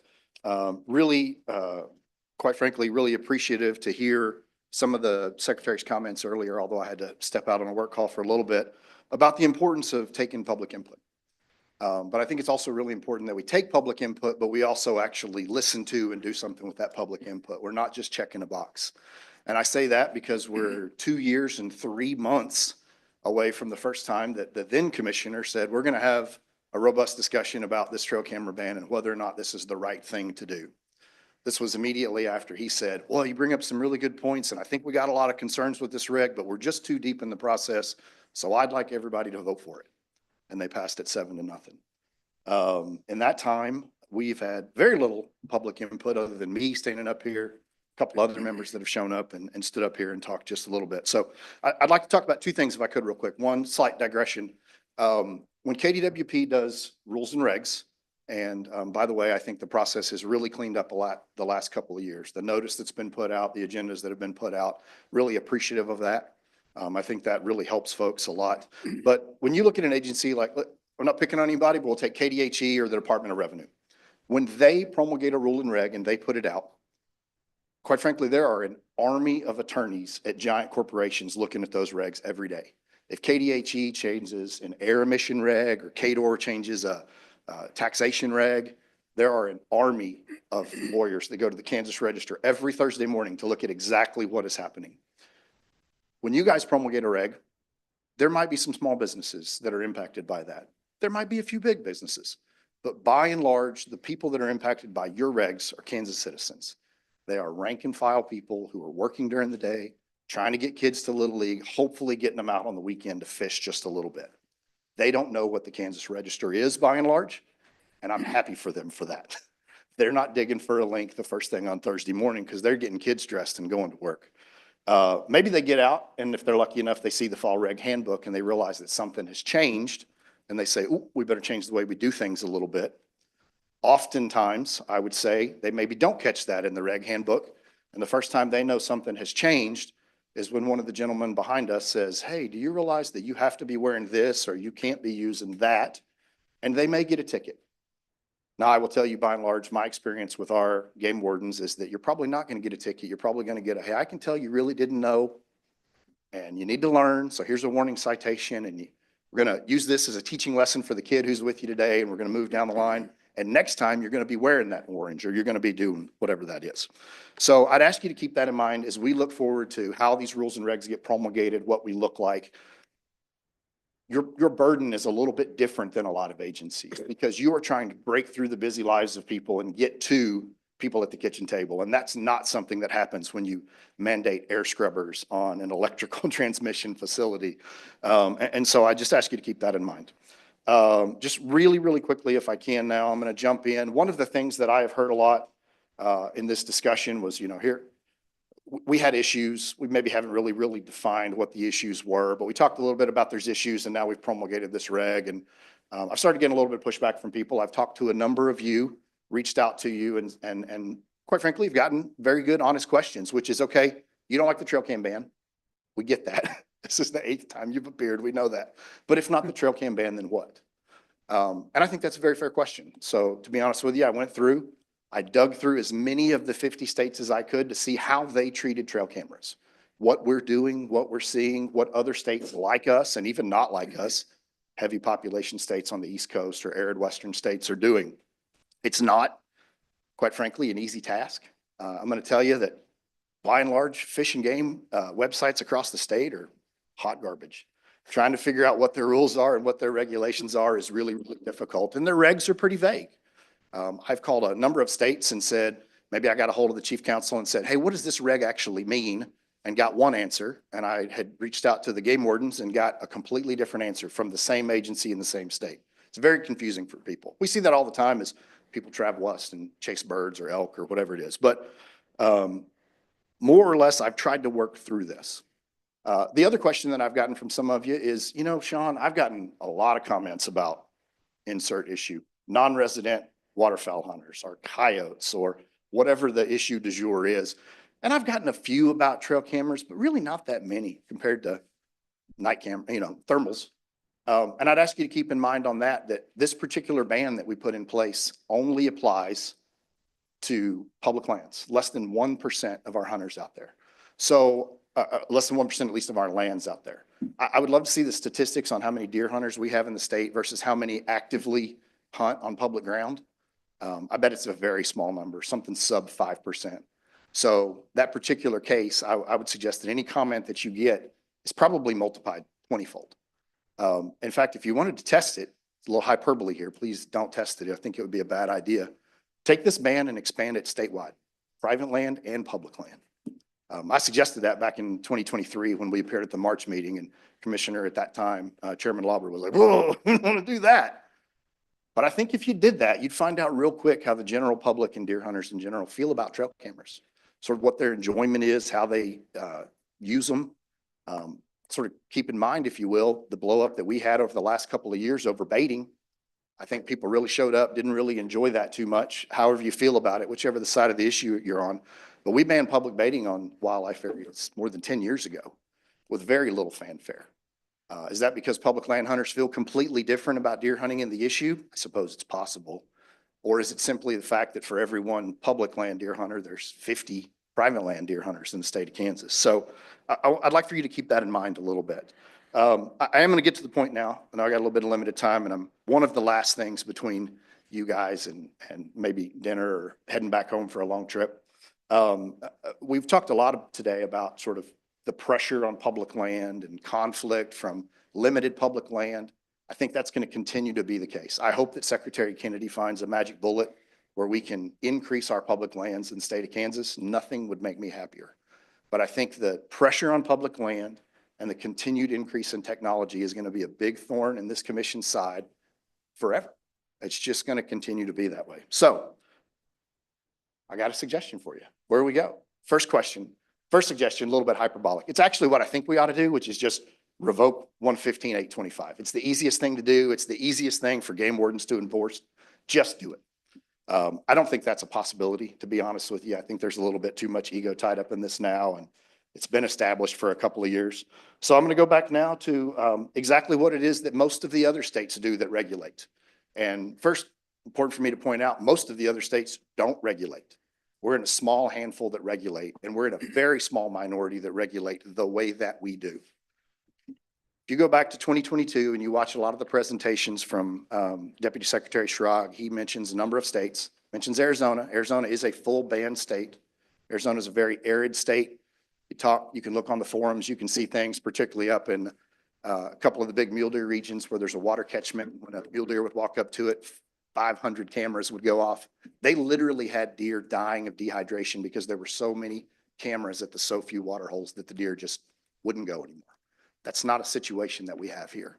So we talked a lot about Montana and Colorado and Alaska and states like that as a reason for us to ban trail cameras.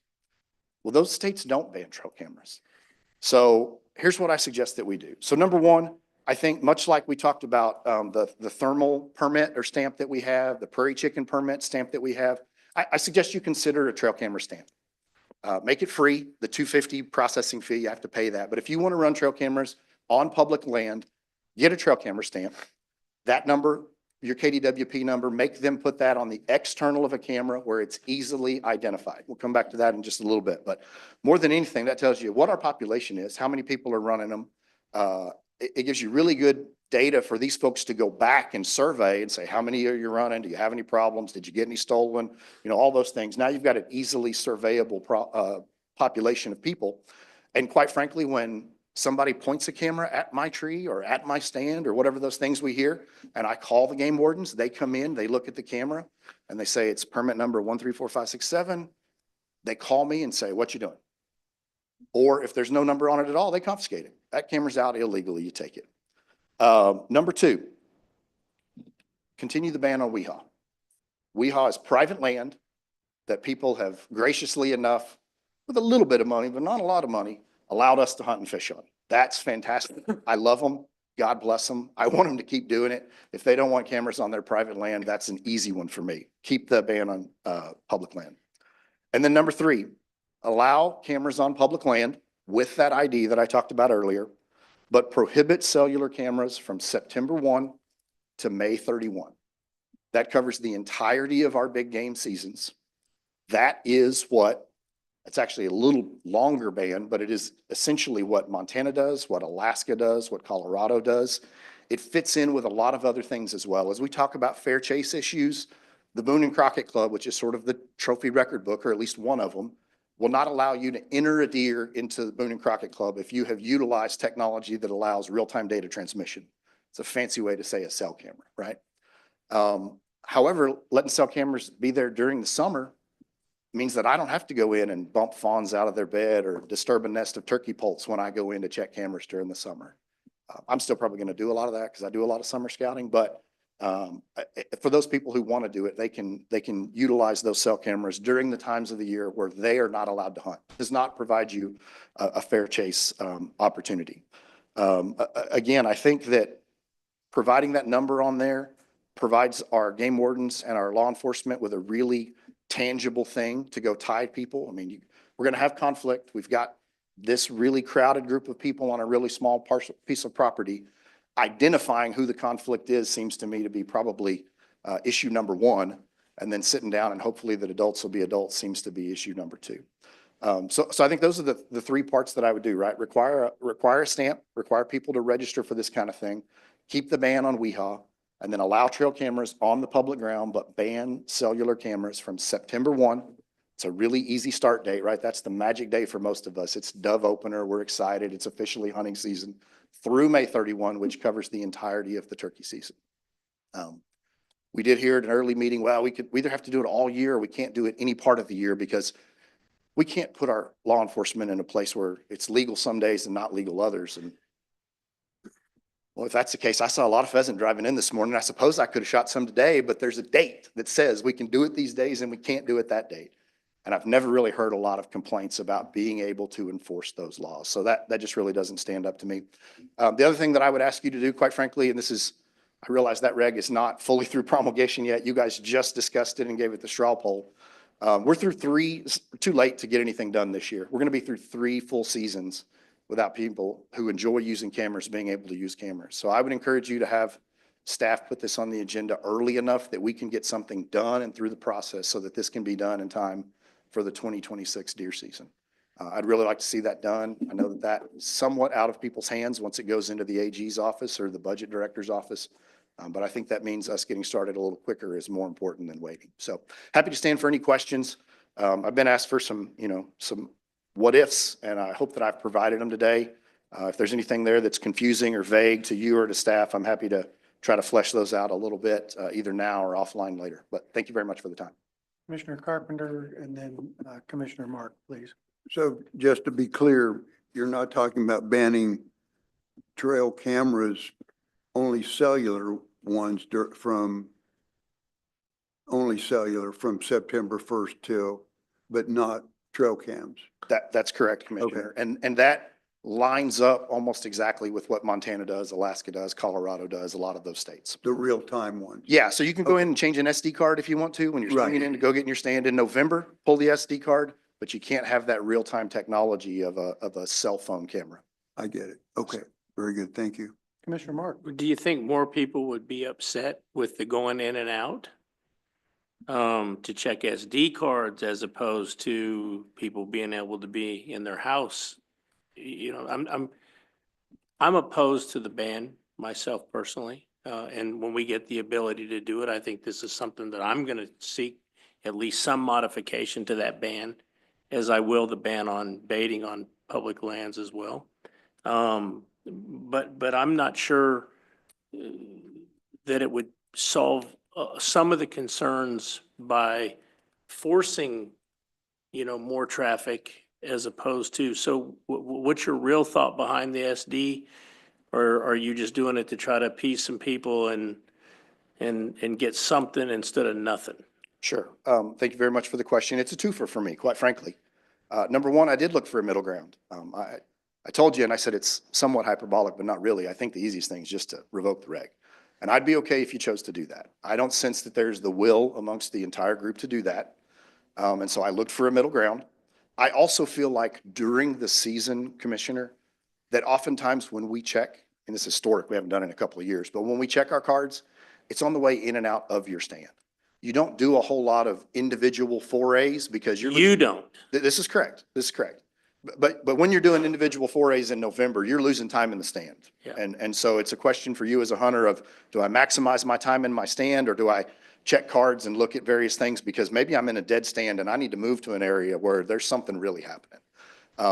So I don't know how many hunters there are in Kansas, hundreds of thousands. You're going to get hundreds of thousands of answers. I'd be willing to listen to and take input from any one of those. I tried to find what I believe is a workable solution that identifies some of the general concerns that were identified by staff and where I could look at other states and say, this mirrors what other states are doing. This mirrors what the National Deer Association and what Boone and Crockett do. And so from that point, it shouldn't be a huge outlier to anybody. It shouldn't be a really heavy lift. How many states, you did the research to help me, how many states have trail camera bans as we said today? So it's really hard, Commissioner, to determine because I don't know if any of you followed, but Iowa last year, it sort of came out in the internet that Iowa was going to ban trail cameras. And they were. Their department said, yep, no more trail cameras. But they didn't have a trail camera ban. What they sought to do was enforce a littering law on their public lands so that anything that was left for more than 24 hours was considered trash and therefore gone. When you go down that rabbit hole of how many people do that sort of thing. So what I will tell you that people do somewhat similar to what we do now, okay? Missouri bans trail cameras on their division of conservation lands. Not all the lands in Missouri, but they've got a more robust revenue system and a more robust system than we have. So their division of conservation lands. Delaware, after we did it, citing us, banned theirs. Arizona bans all trail cameras for, again, a very different reason and one that I sort of find legitimate. Then there's a universe of them that either ban the way that Utah and Nevada does, which is all cameras, public and private land during the season, but you can have cameras, public and private, cellular and non-cellular the rest of the year.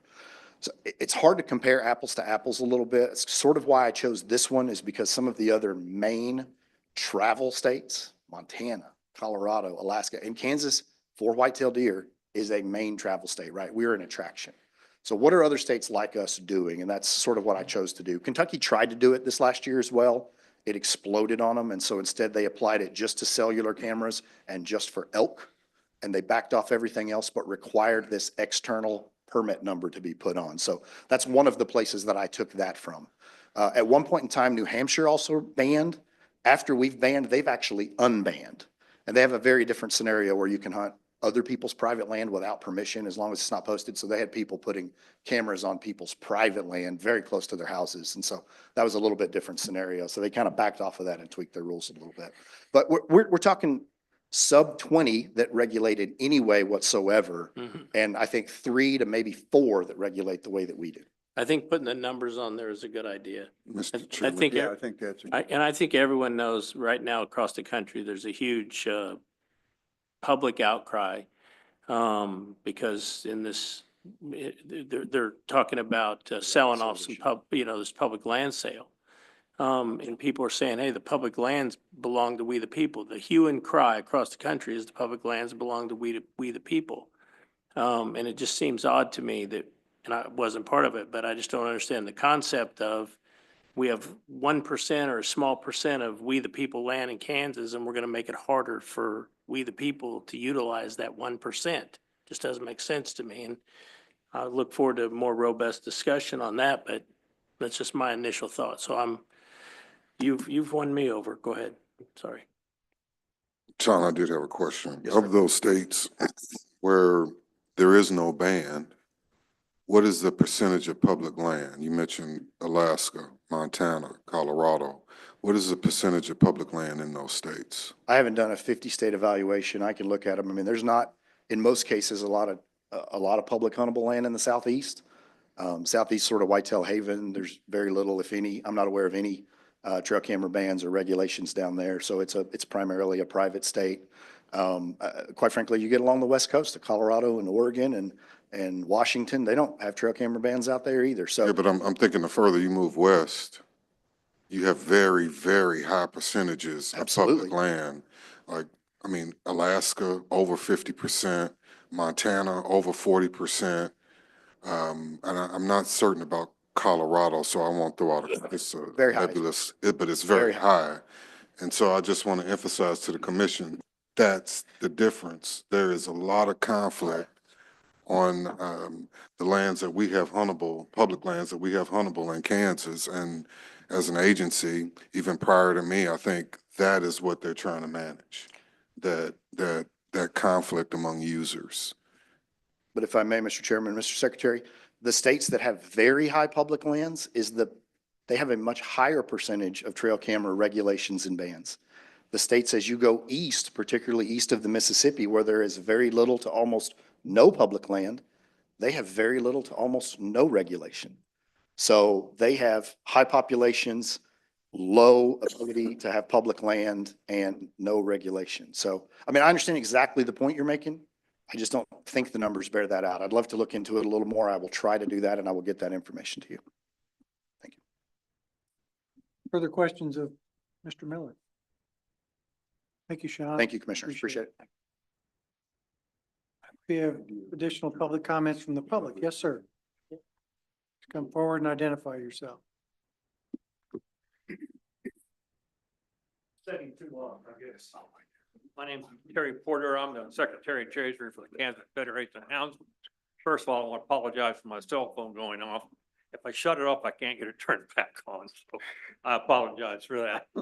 I want to comment on Mr. Carpenter's statement earlier about guides, about the guide service, and I'm not here to step on the people that are trying to do a guide business.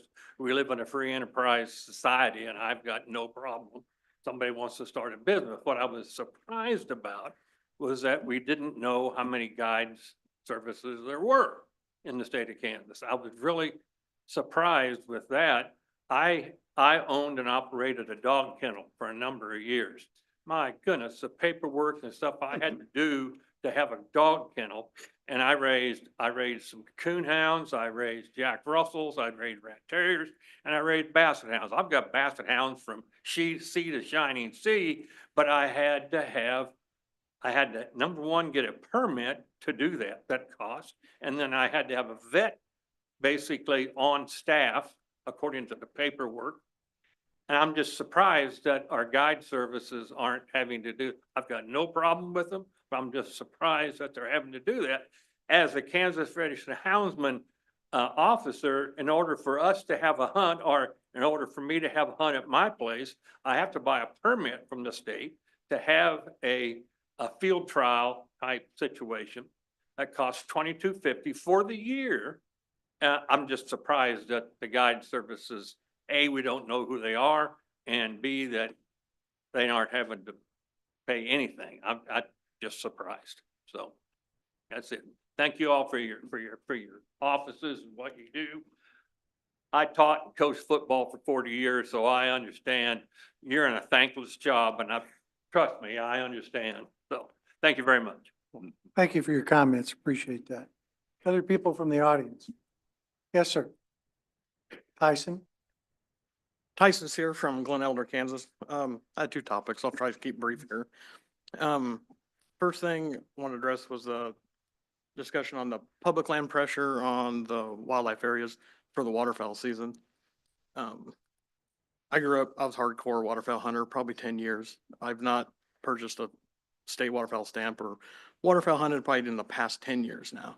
Some of that's some pressure, life happens. I've got kids, bird dogs and beagles, so I haven't been as avid waterfowler in most recent time.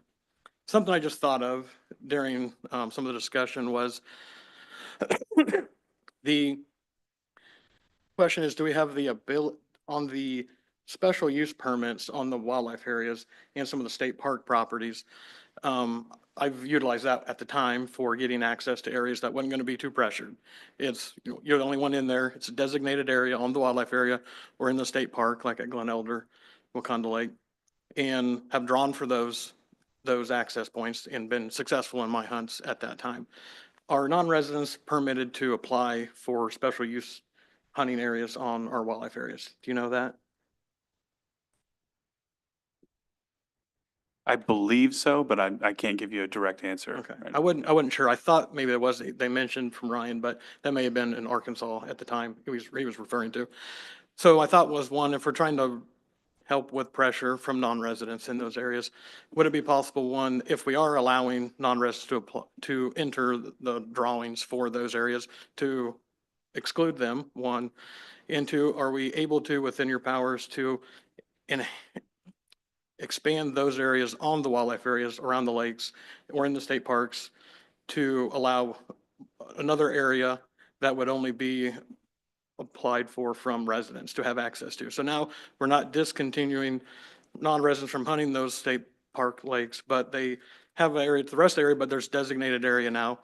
Some lakes already have those, but can we expand that to another portion and say, this area is for resident only and it's by draw, so the pressure is going to be a lot less, you're going to have more quality, something that we can give back to share that without going through any other legislative action, just a regulatory. Do we have power to do that? I must admit, I'm having a little bit hard time following your question there.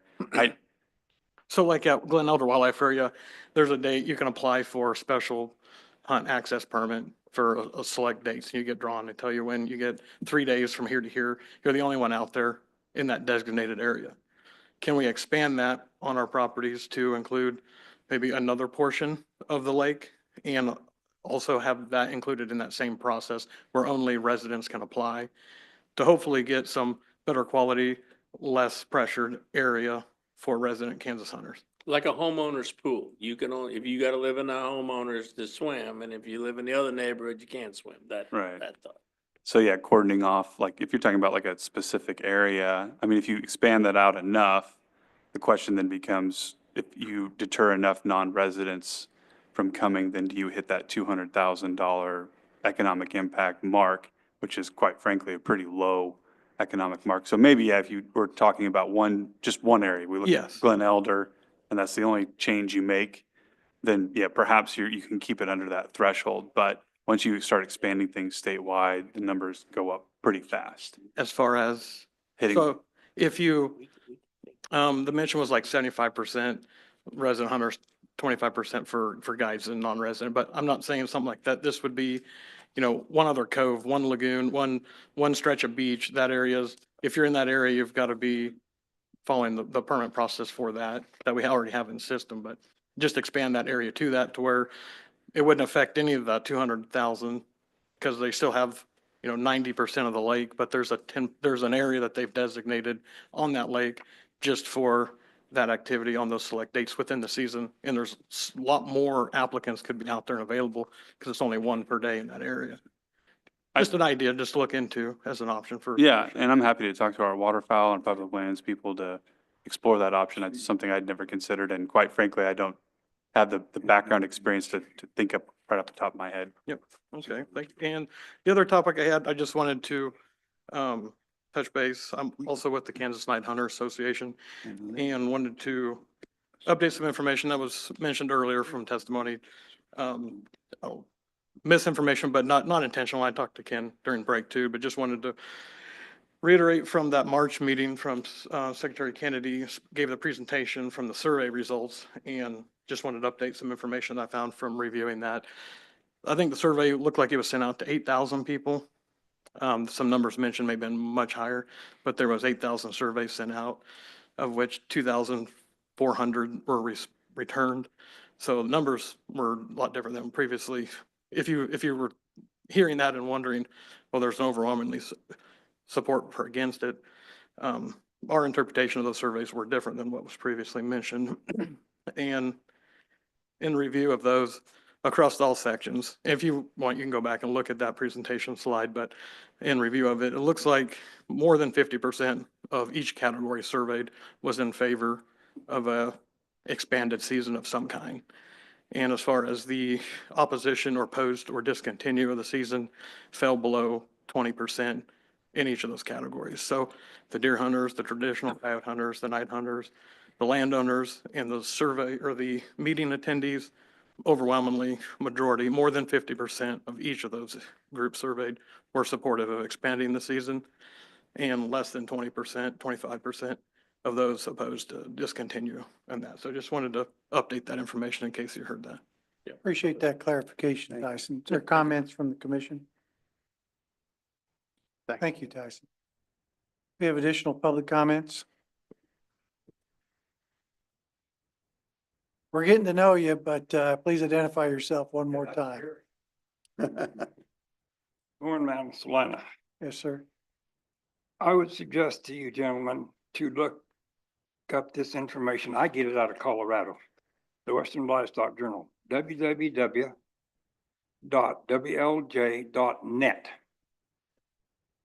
They got a lot of good information, like public land councils, this issue about who's a resident, who's not. And I got one on you guys can't even touch. See that little red part? It may approach. Yes, sir.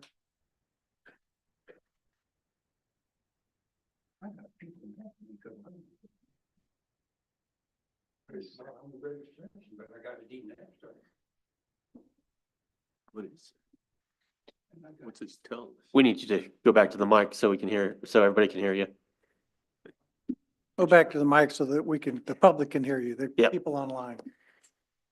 Keep our Open Meetings Act violations to a minimum.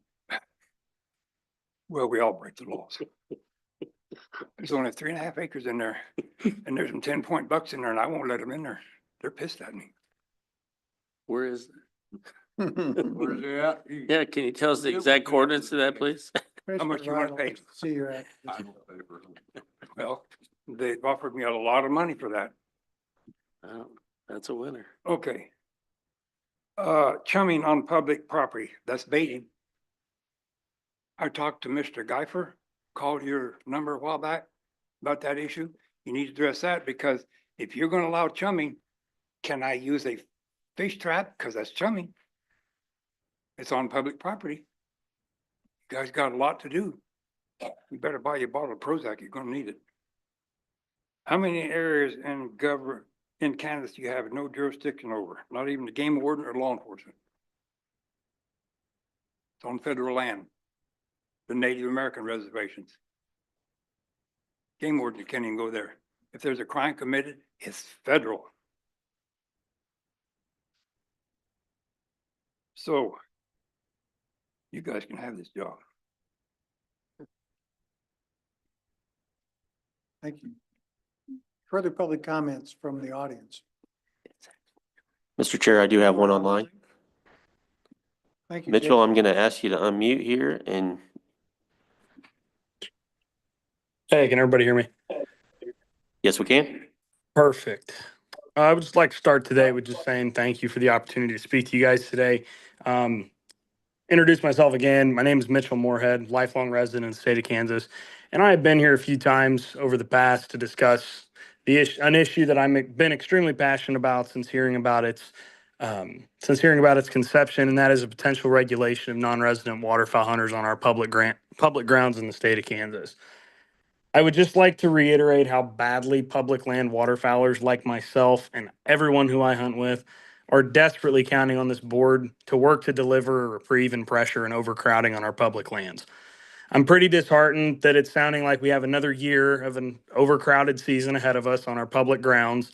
And I've seen the incredible decline of hunt quality on public lands that's directly attributed to this overcrowding. As we've seen today in our presentation, we do have a need for more land, and I agree with the Secretary's comment about that. But an allocation of public lands versus adding some sort of regulation change, there's two completely different timeframes for that. And I think that we need something done in short term to address the demographic that is directly overcrowding our public lands, and that stems directly back to regulating non-resident waterfowlers. One thing I did want to call out before getting to my two questions that I had for the committee, I heard some pretty concerning statements made about guides and public land in the same sentence. To put it quite simply, guides do not belong on public land. No regulation should be even considered that allocates any percentage of public lands to any guide whatsoever. Or their ability to guide or use their guide service and take advantage of our public lands and make $1 off of that. I just wanted to call that out before getting to my question, because that, quite frankly, is going in the opposite direction as to what we are trying to achieve by regulating the amount of people on public land, starting with non-residents. Going to my first questions, though, I have two of them. Do we have a date or a time frame in which we can expect a reprieve? Where we're going to see some kind of change on our public lands. The presentation today did illustrate how long we have drawn this out and how our neighbors, north, south, east, and west, are all actively putting their residents first by passing or attempting to pass or beginning to discuss regulation like we have done over the past several years to put their residents first. And then what's the blocker for the time frame? It sounds like it's this economic impact study. I mean, I am not an expert. I don't know what the ins and outs of that look like, but why can't we do one? Why can't we perform one? Just to sum it all up, the average hunter is really waiting on a response here, and we are really looking forward to the day that we can have a little bit of reprieve on our public lands throughout waterfowl season. Thank you.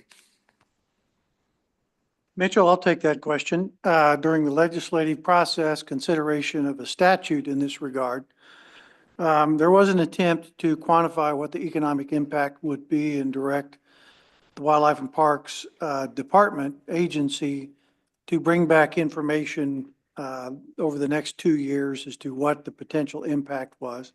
But frankly, state agencies do not have a budget to go out and hire a third-party entity to do a comprehensive study and review of impact or loss of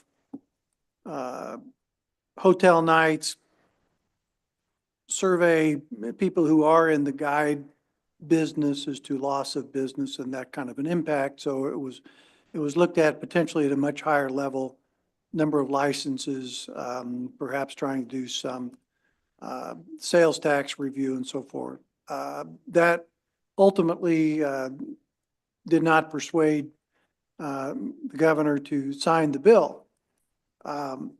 If we go back down this path on the rule and reg process, there are the challenges that our legal counsel has indicated to us of trying to figure out something that would not exceed the threshold.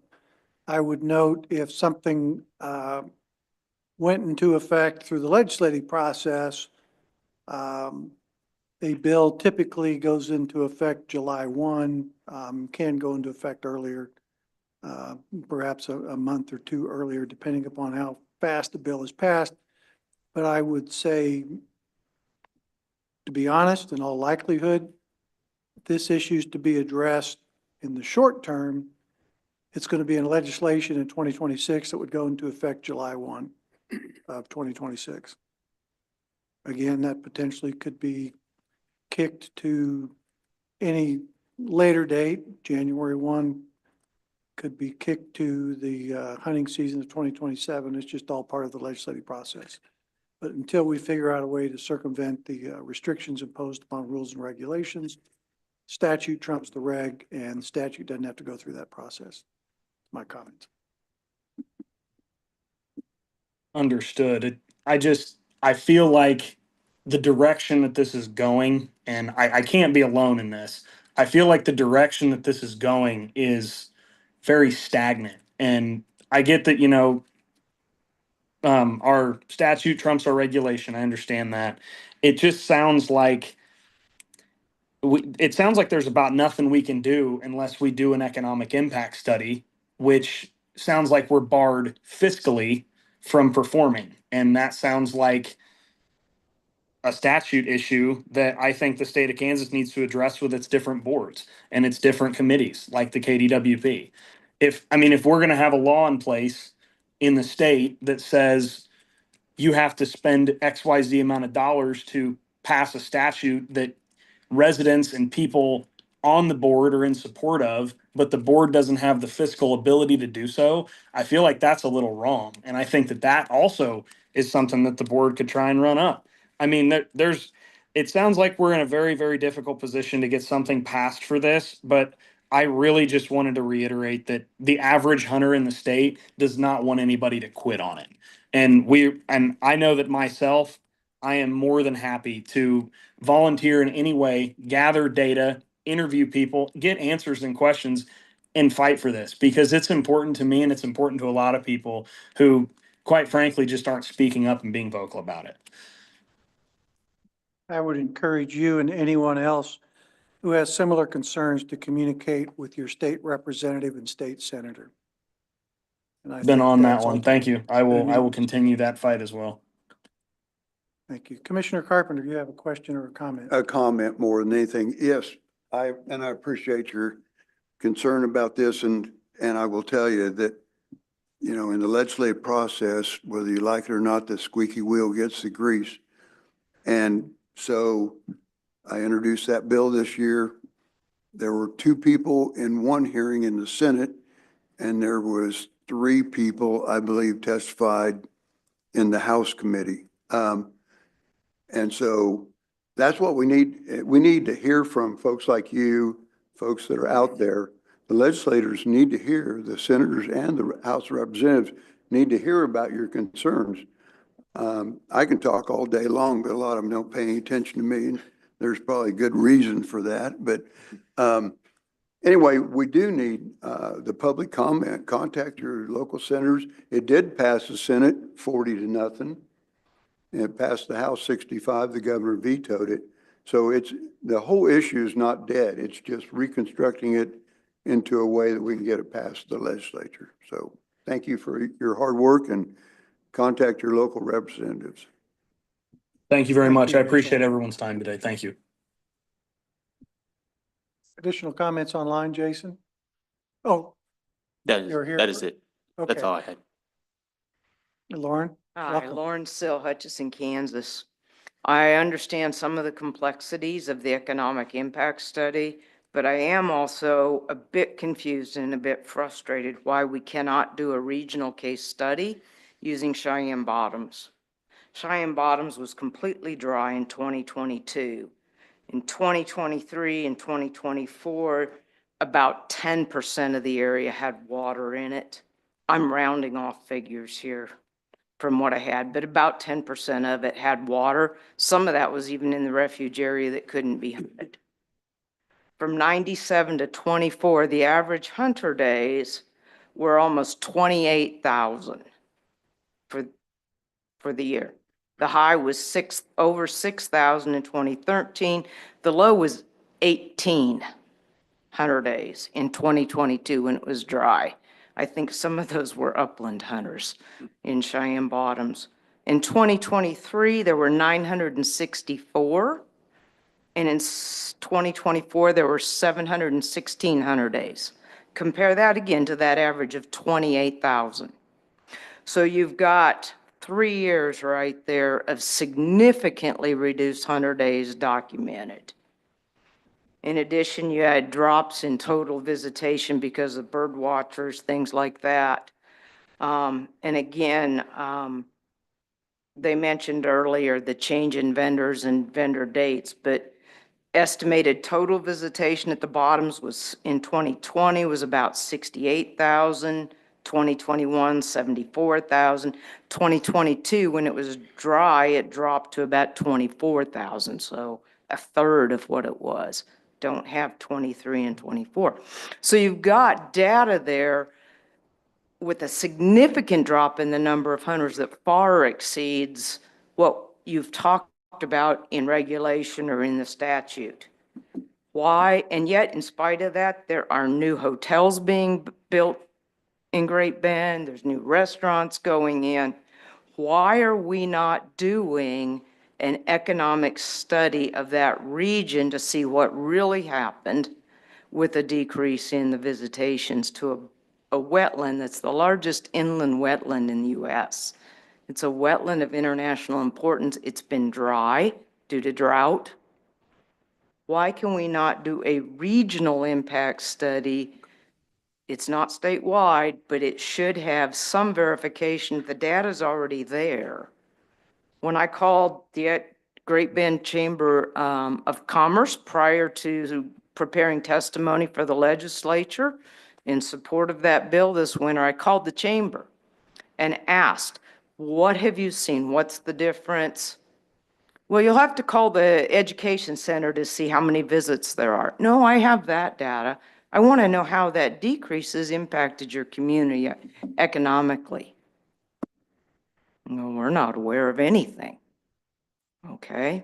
They said, why don't you call the economic development office? So I called there, asked the same questions. Well, we're not aware of any negative impact in both of those offices.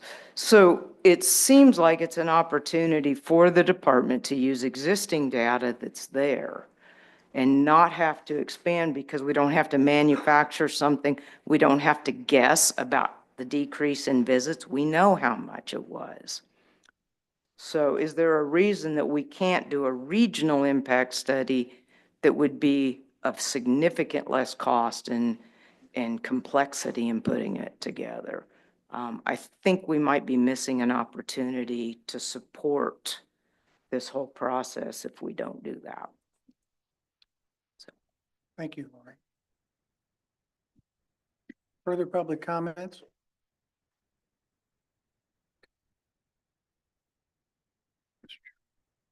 Commissioner Carpenter. I do have some clarification. Phone a friend bailed me out. Oklahoma did pass a non-resident waterfowl bill this last year. And it's basically, they have a non-resident fee of $100 is what they passed this last year. So it'll take effect November 1st, 2025. So just FYI. Thank you, Mr. Chairman. Thank you. I think we're at the end of general public comments. Do we have any old business to bring up? We have other business, future meeting dates and locations. We prepared to talk about that? Right now, the only one we have set for is on August 14th at the FinUp Center in the Lee Richardson Zoo in Garden City. We haven't set a subsequent meeting yet. I think I still need to talk to some program staff about what we need and for anything possibly in the fall or maybe not until January. But does anybody have any? I know we've had somebody from Council Grove recently reach out to us about hosting there. And I know that's near Topeka. That might be good for one of our early sessions next year, but if the commission has any suggestions on locations, I'd like to hear that. Pittsburgh. Pittsburgh has come up, yeah. Noted. Yeah, just, I guess give us notice, plenty of time so we can do a date poll and see what might work for the commission. Make sure we have everyone there as possible. Will do. Okay. Correct. I think that's all we have on the agenda. I look at the clock up here and it's 6:15. I think the time has gotten away from me. But, 4:20 over there. oh, well, okay, 4:20. Different time zone on your side of the room, what we have. It's North Russell, that's South Russell. There we go. I appreciate everyone coming, appreciate the staff, all you do for us, the work you put in to make these meetings as productive as possible. Appreciate the hospitality we've seen here in Russell and Commissioner G. Fellerstown. And I would ask for any closing comments. I'll go to Commissioner Lister first, if you have any closing comments, and then work our way down the row. Nope, I'm good. Okay, thank you. Emery? No, no additional comments today. Thank you. No, comments on the meeting, but anybody staying for dinner, we've got some pretty nice restaurants here in Russell. Meredith's is next door, got great steaks. We got beer and hamburgers downtown, a place called Wadby's, and great Mexican food at a place called San Juan's. So you're welcome to stay. Perfect. Chamber of Commerce moment. Commissioner Carpenter? Thank you, Mr. Chairman. I don't particularly have any comments, but one thing that the Secretary has touched on that's been near and dear to my heart is revenue and we're almost entirely fee funded now. And I don't think that's a wise use. People all over our state enjoy our parks and our wildlife and all kinds of stuff like that. So I would at some point in time in the future start the conversation about how we increase our revenue, how we deal with the legislature to fund our parks and our wildlife officers and just the whole funding issue. I'd like to start that. I think that people in our state need to start talking to their legislatures that are concerned about it. But I also think the commission can be valuable in making statements about the funding issues that we face. So that's my 2 cents worth. Thank you. Commissioner Mark? No comments. Commissioner Rydell? I have nothing to add. All right, thank you all. Expect to see you all in Garden City. No comment. Thank you. No.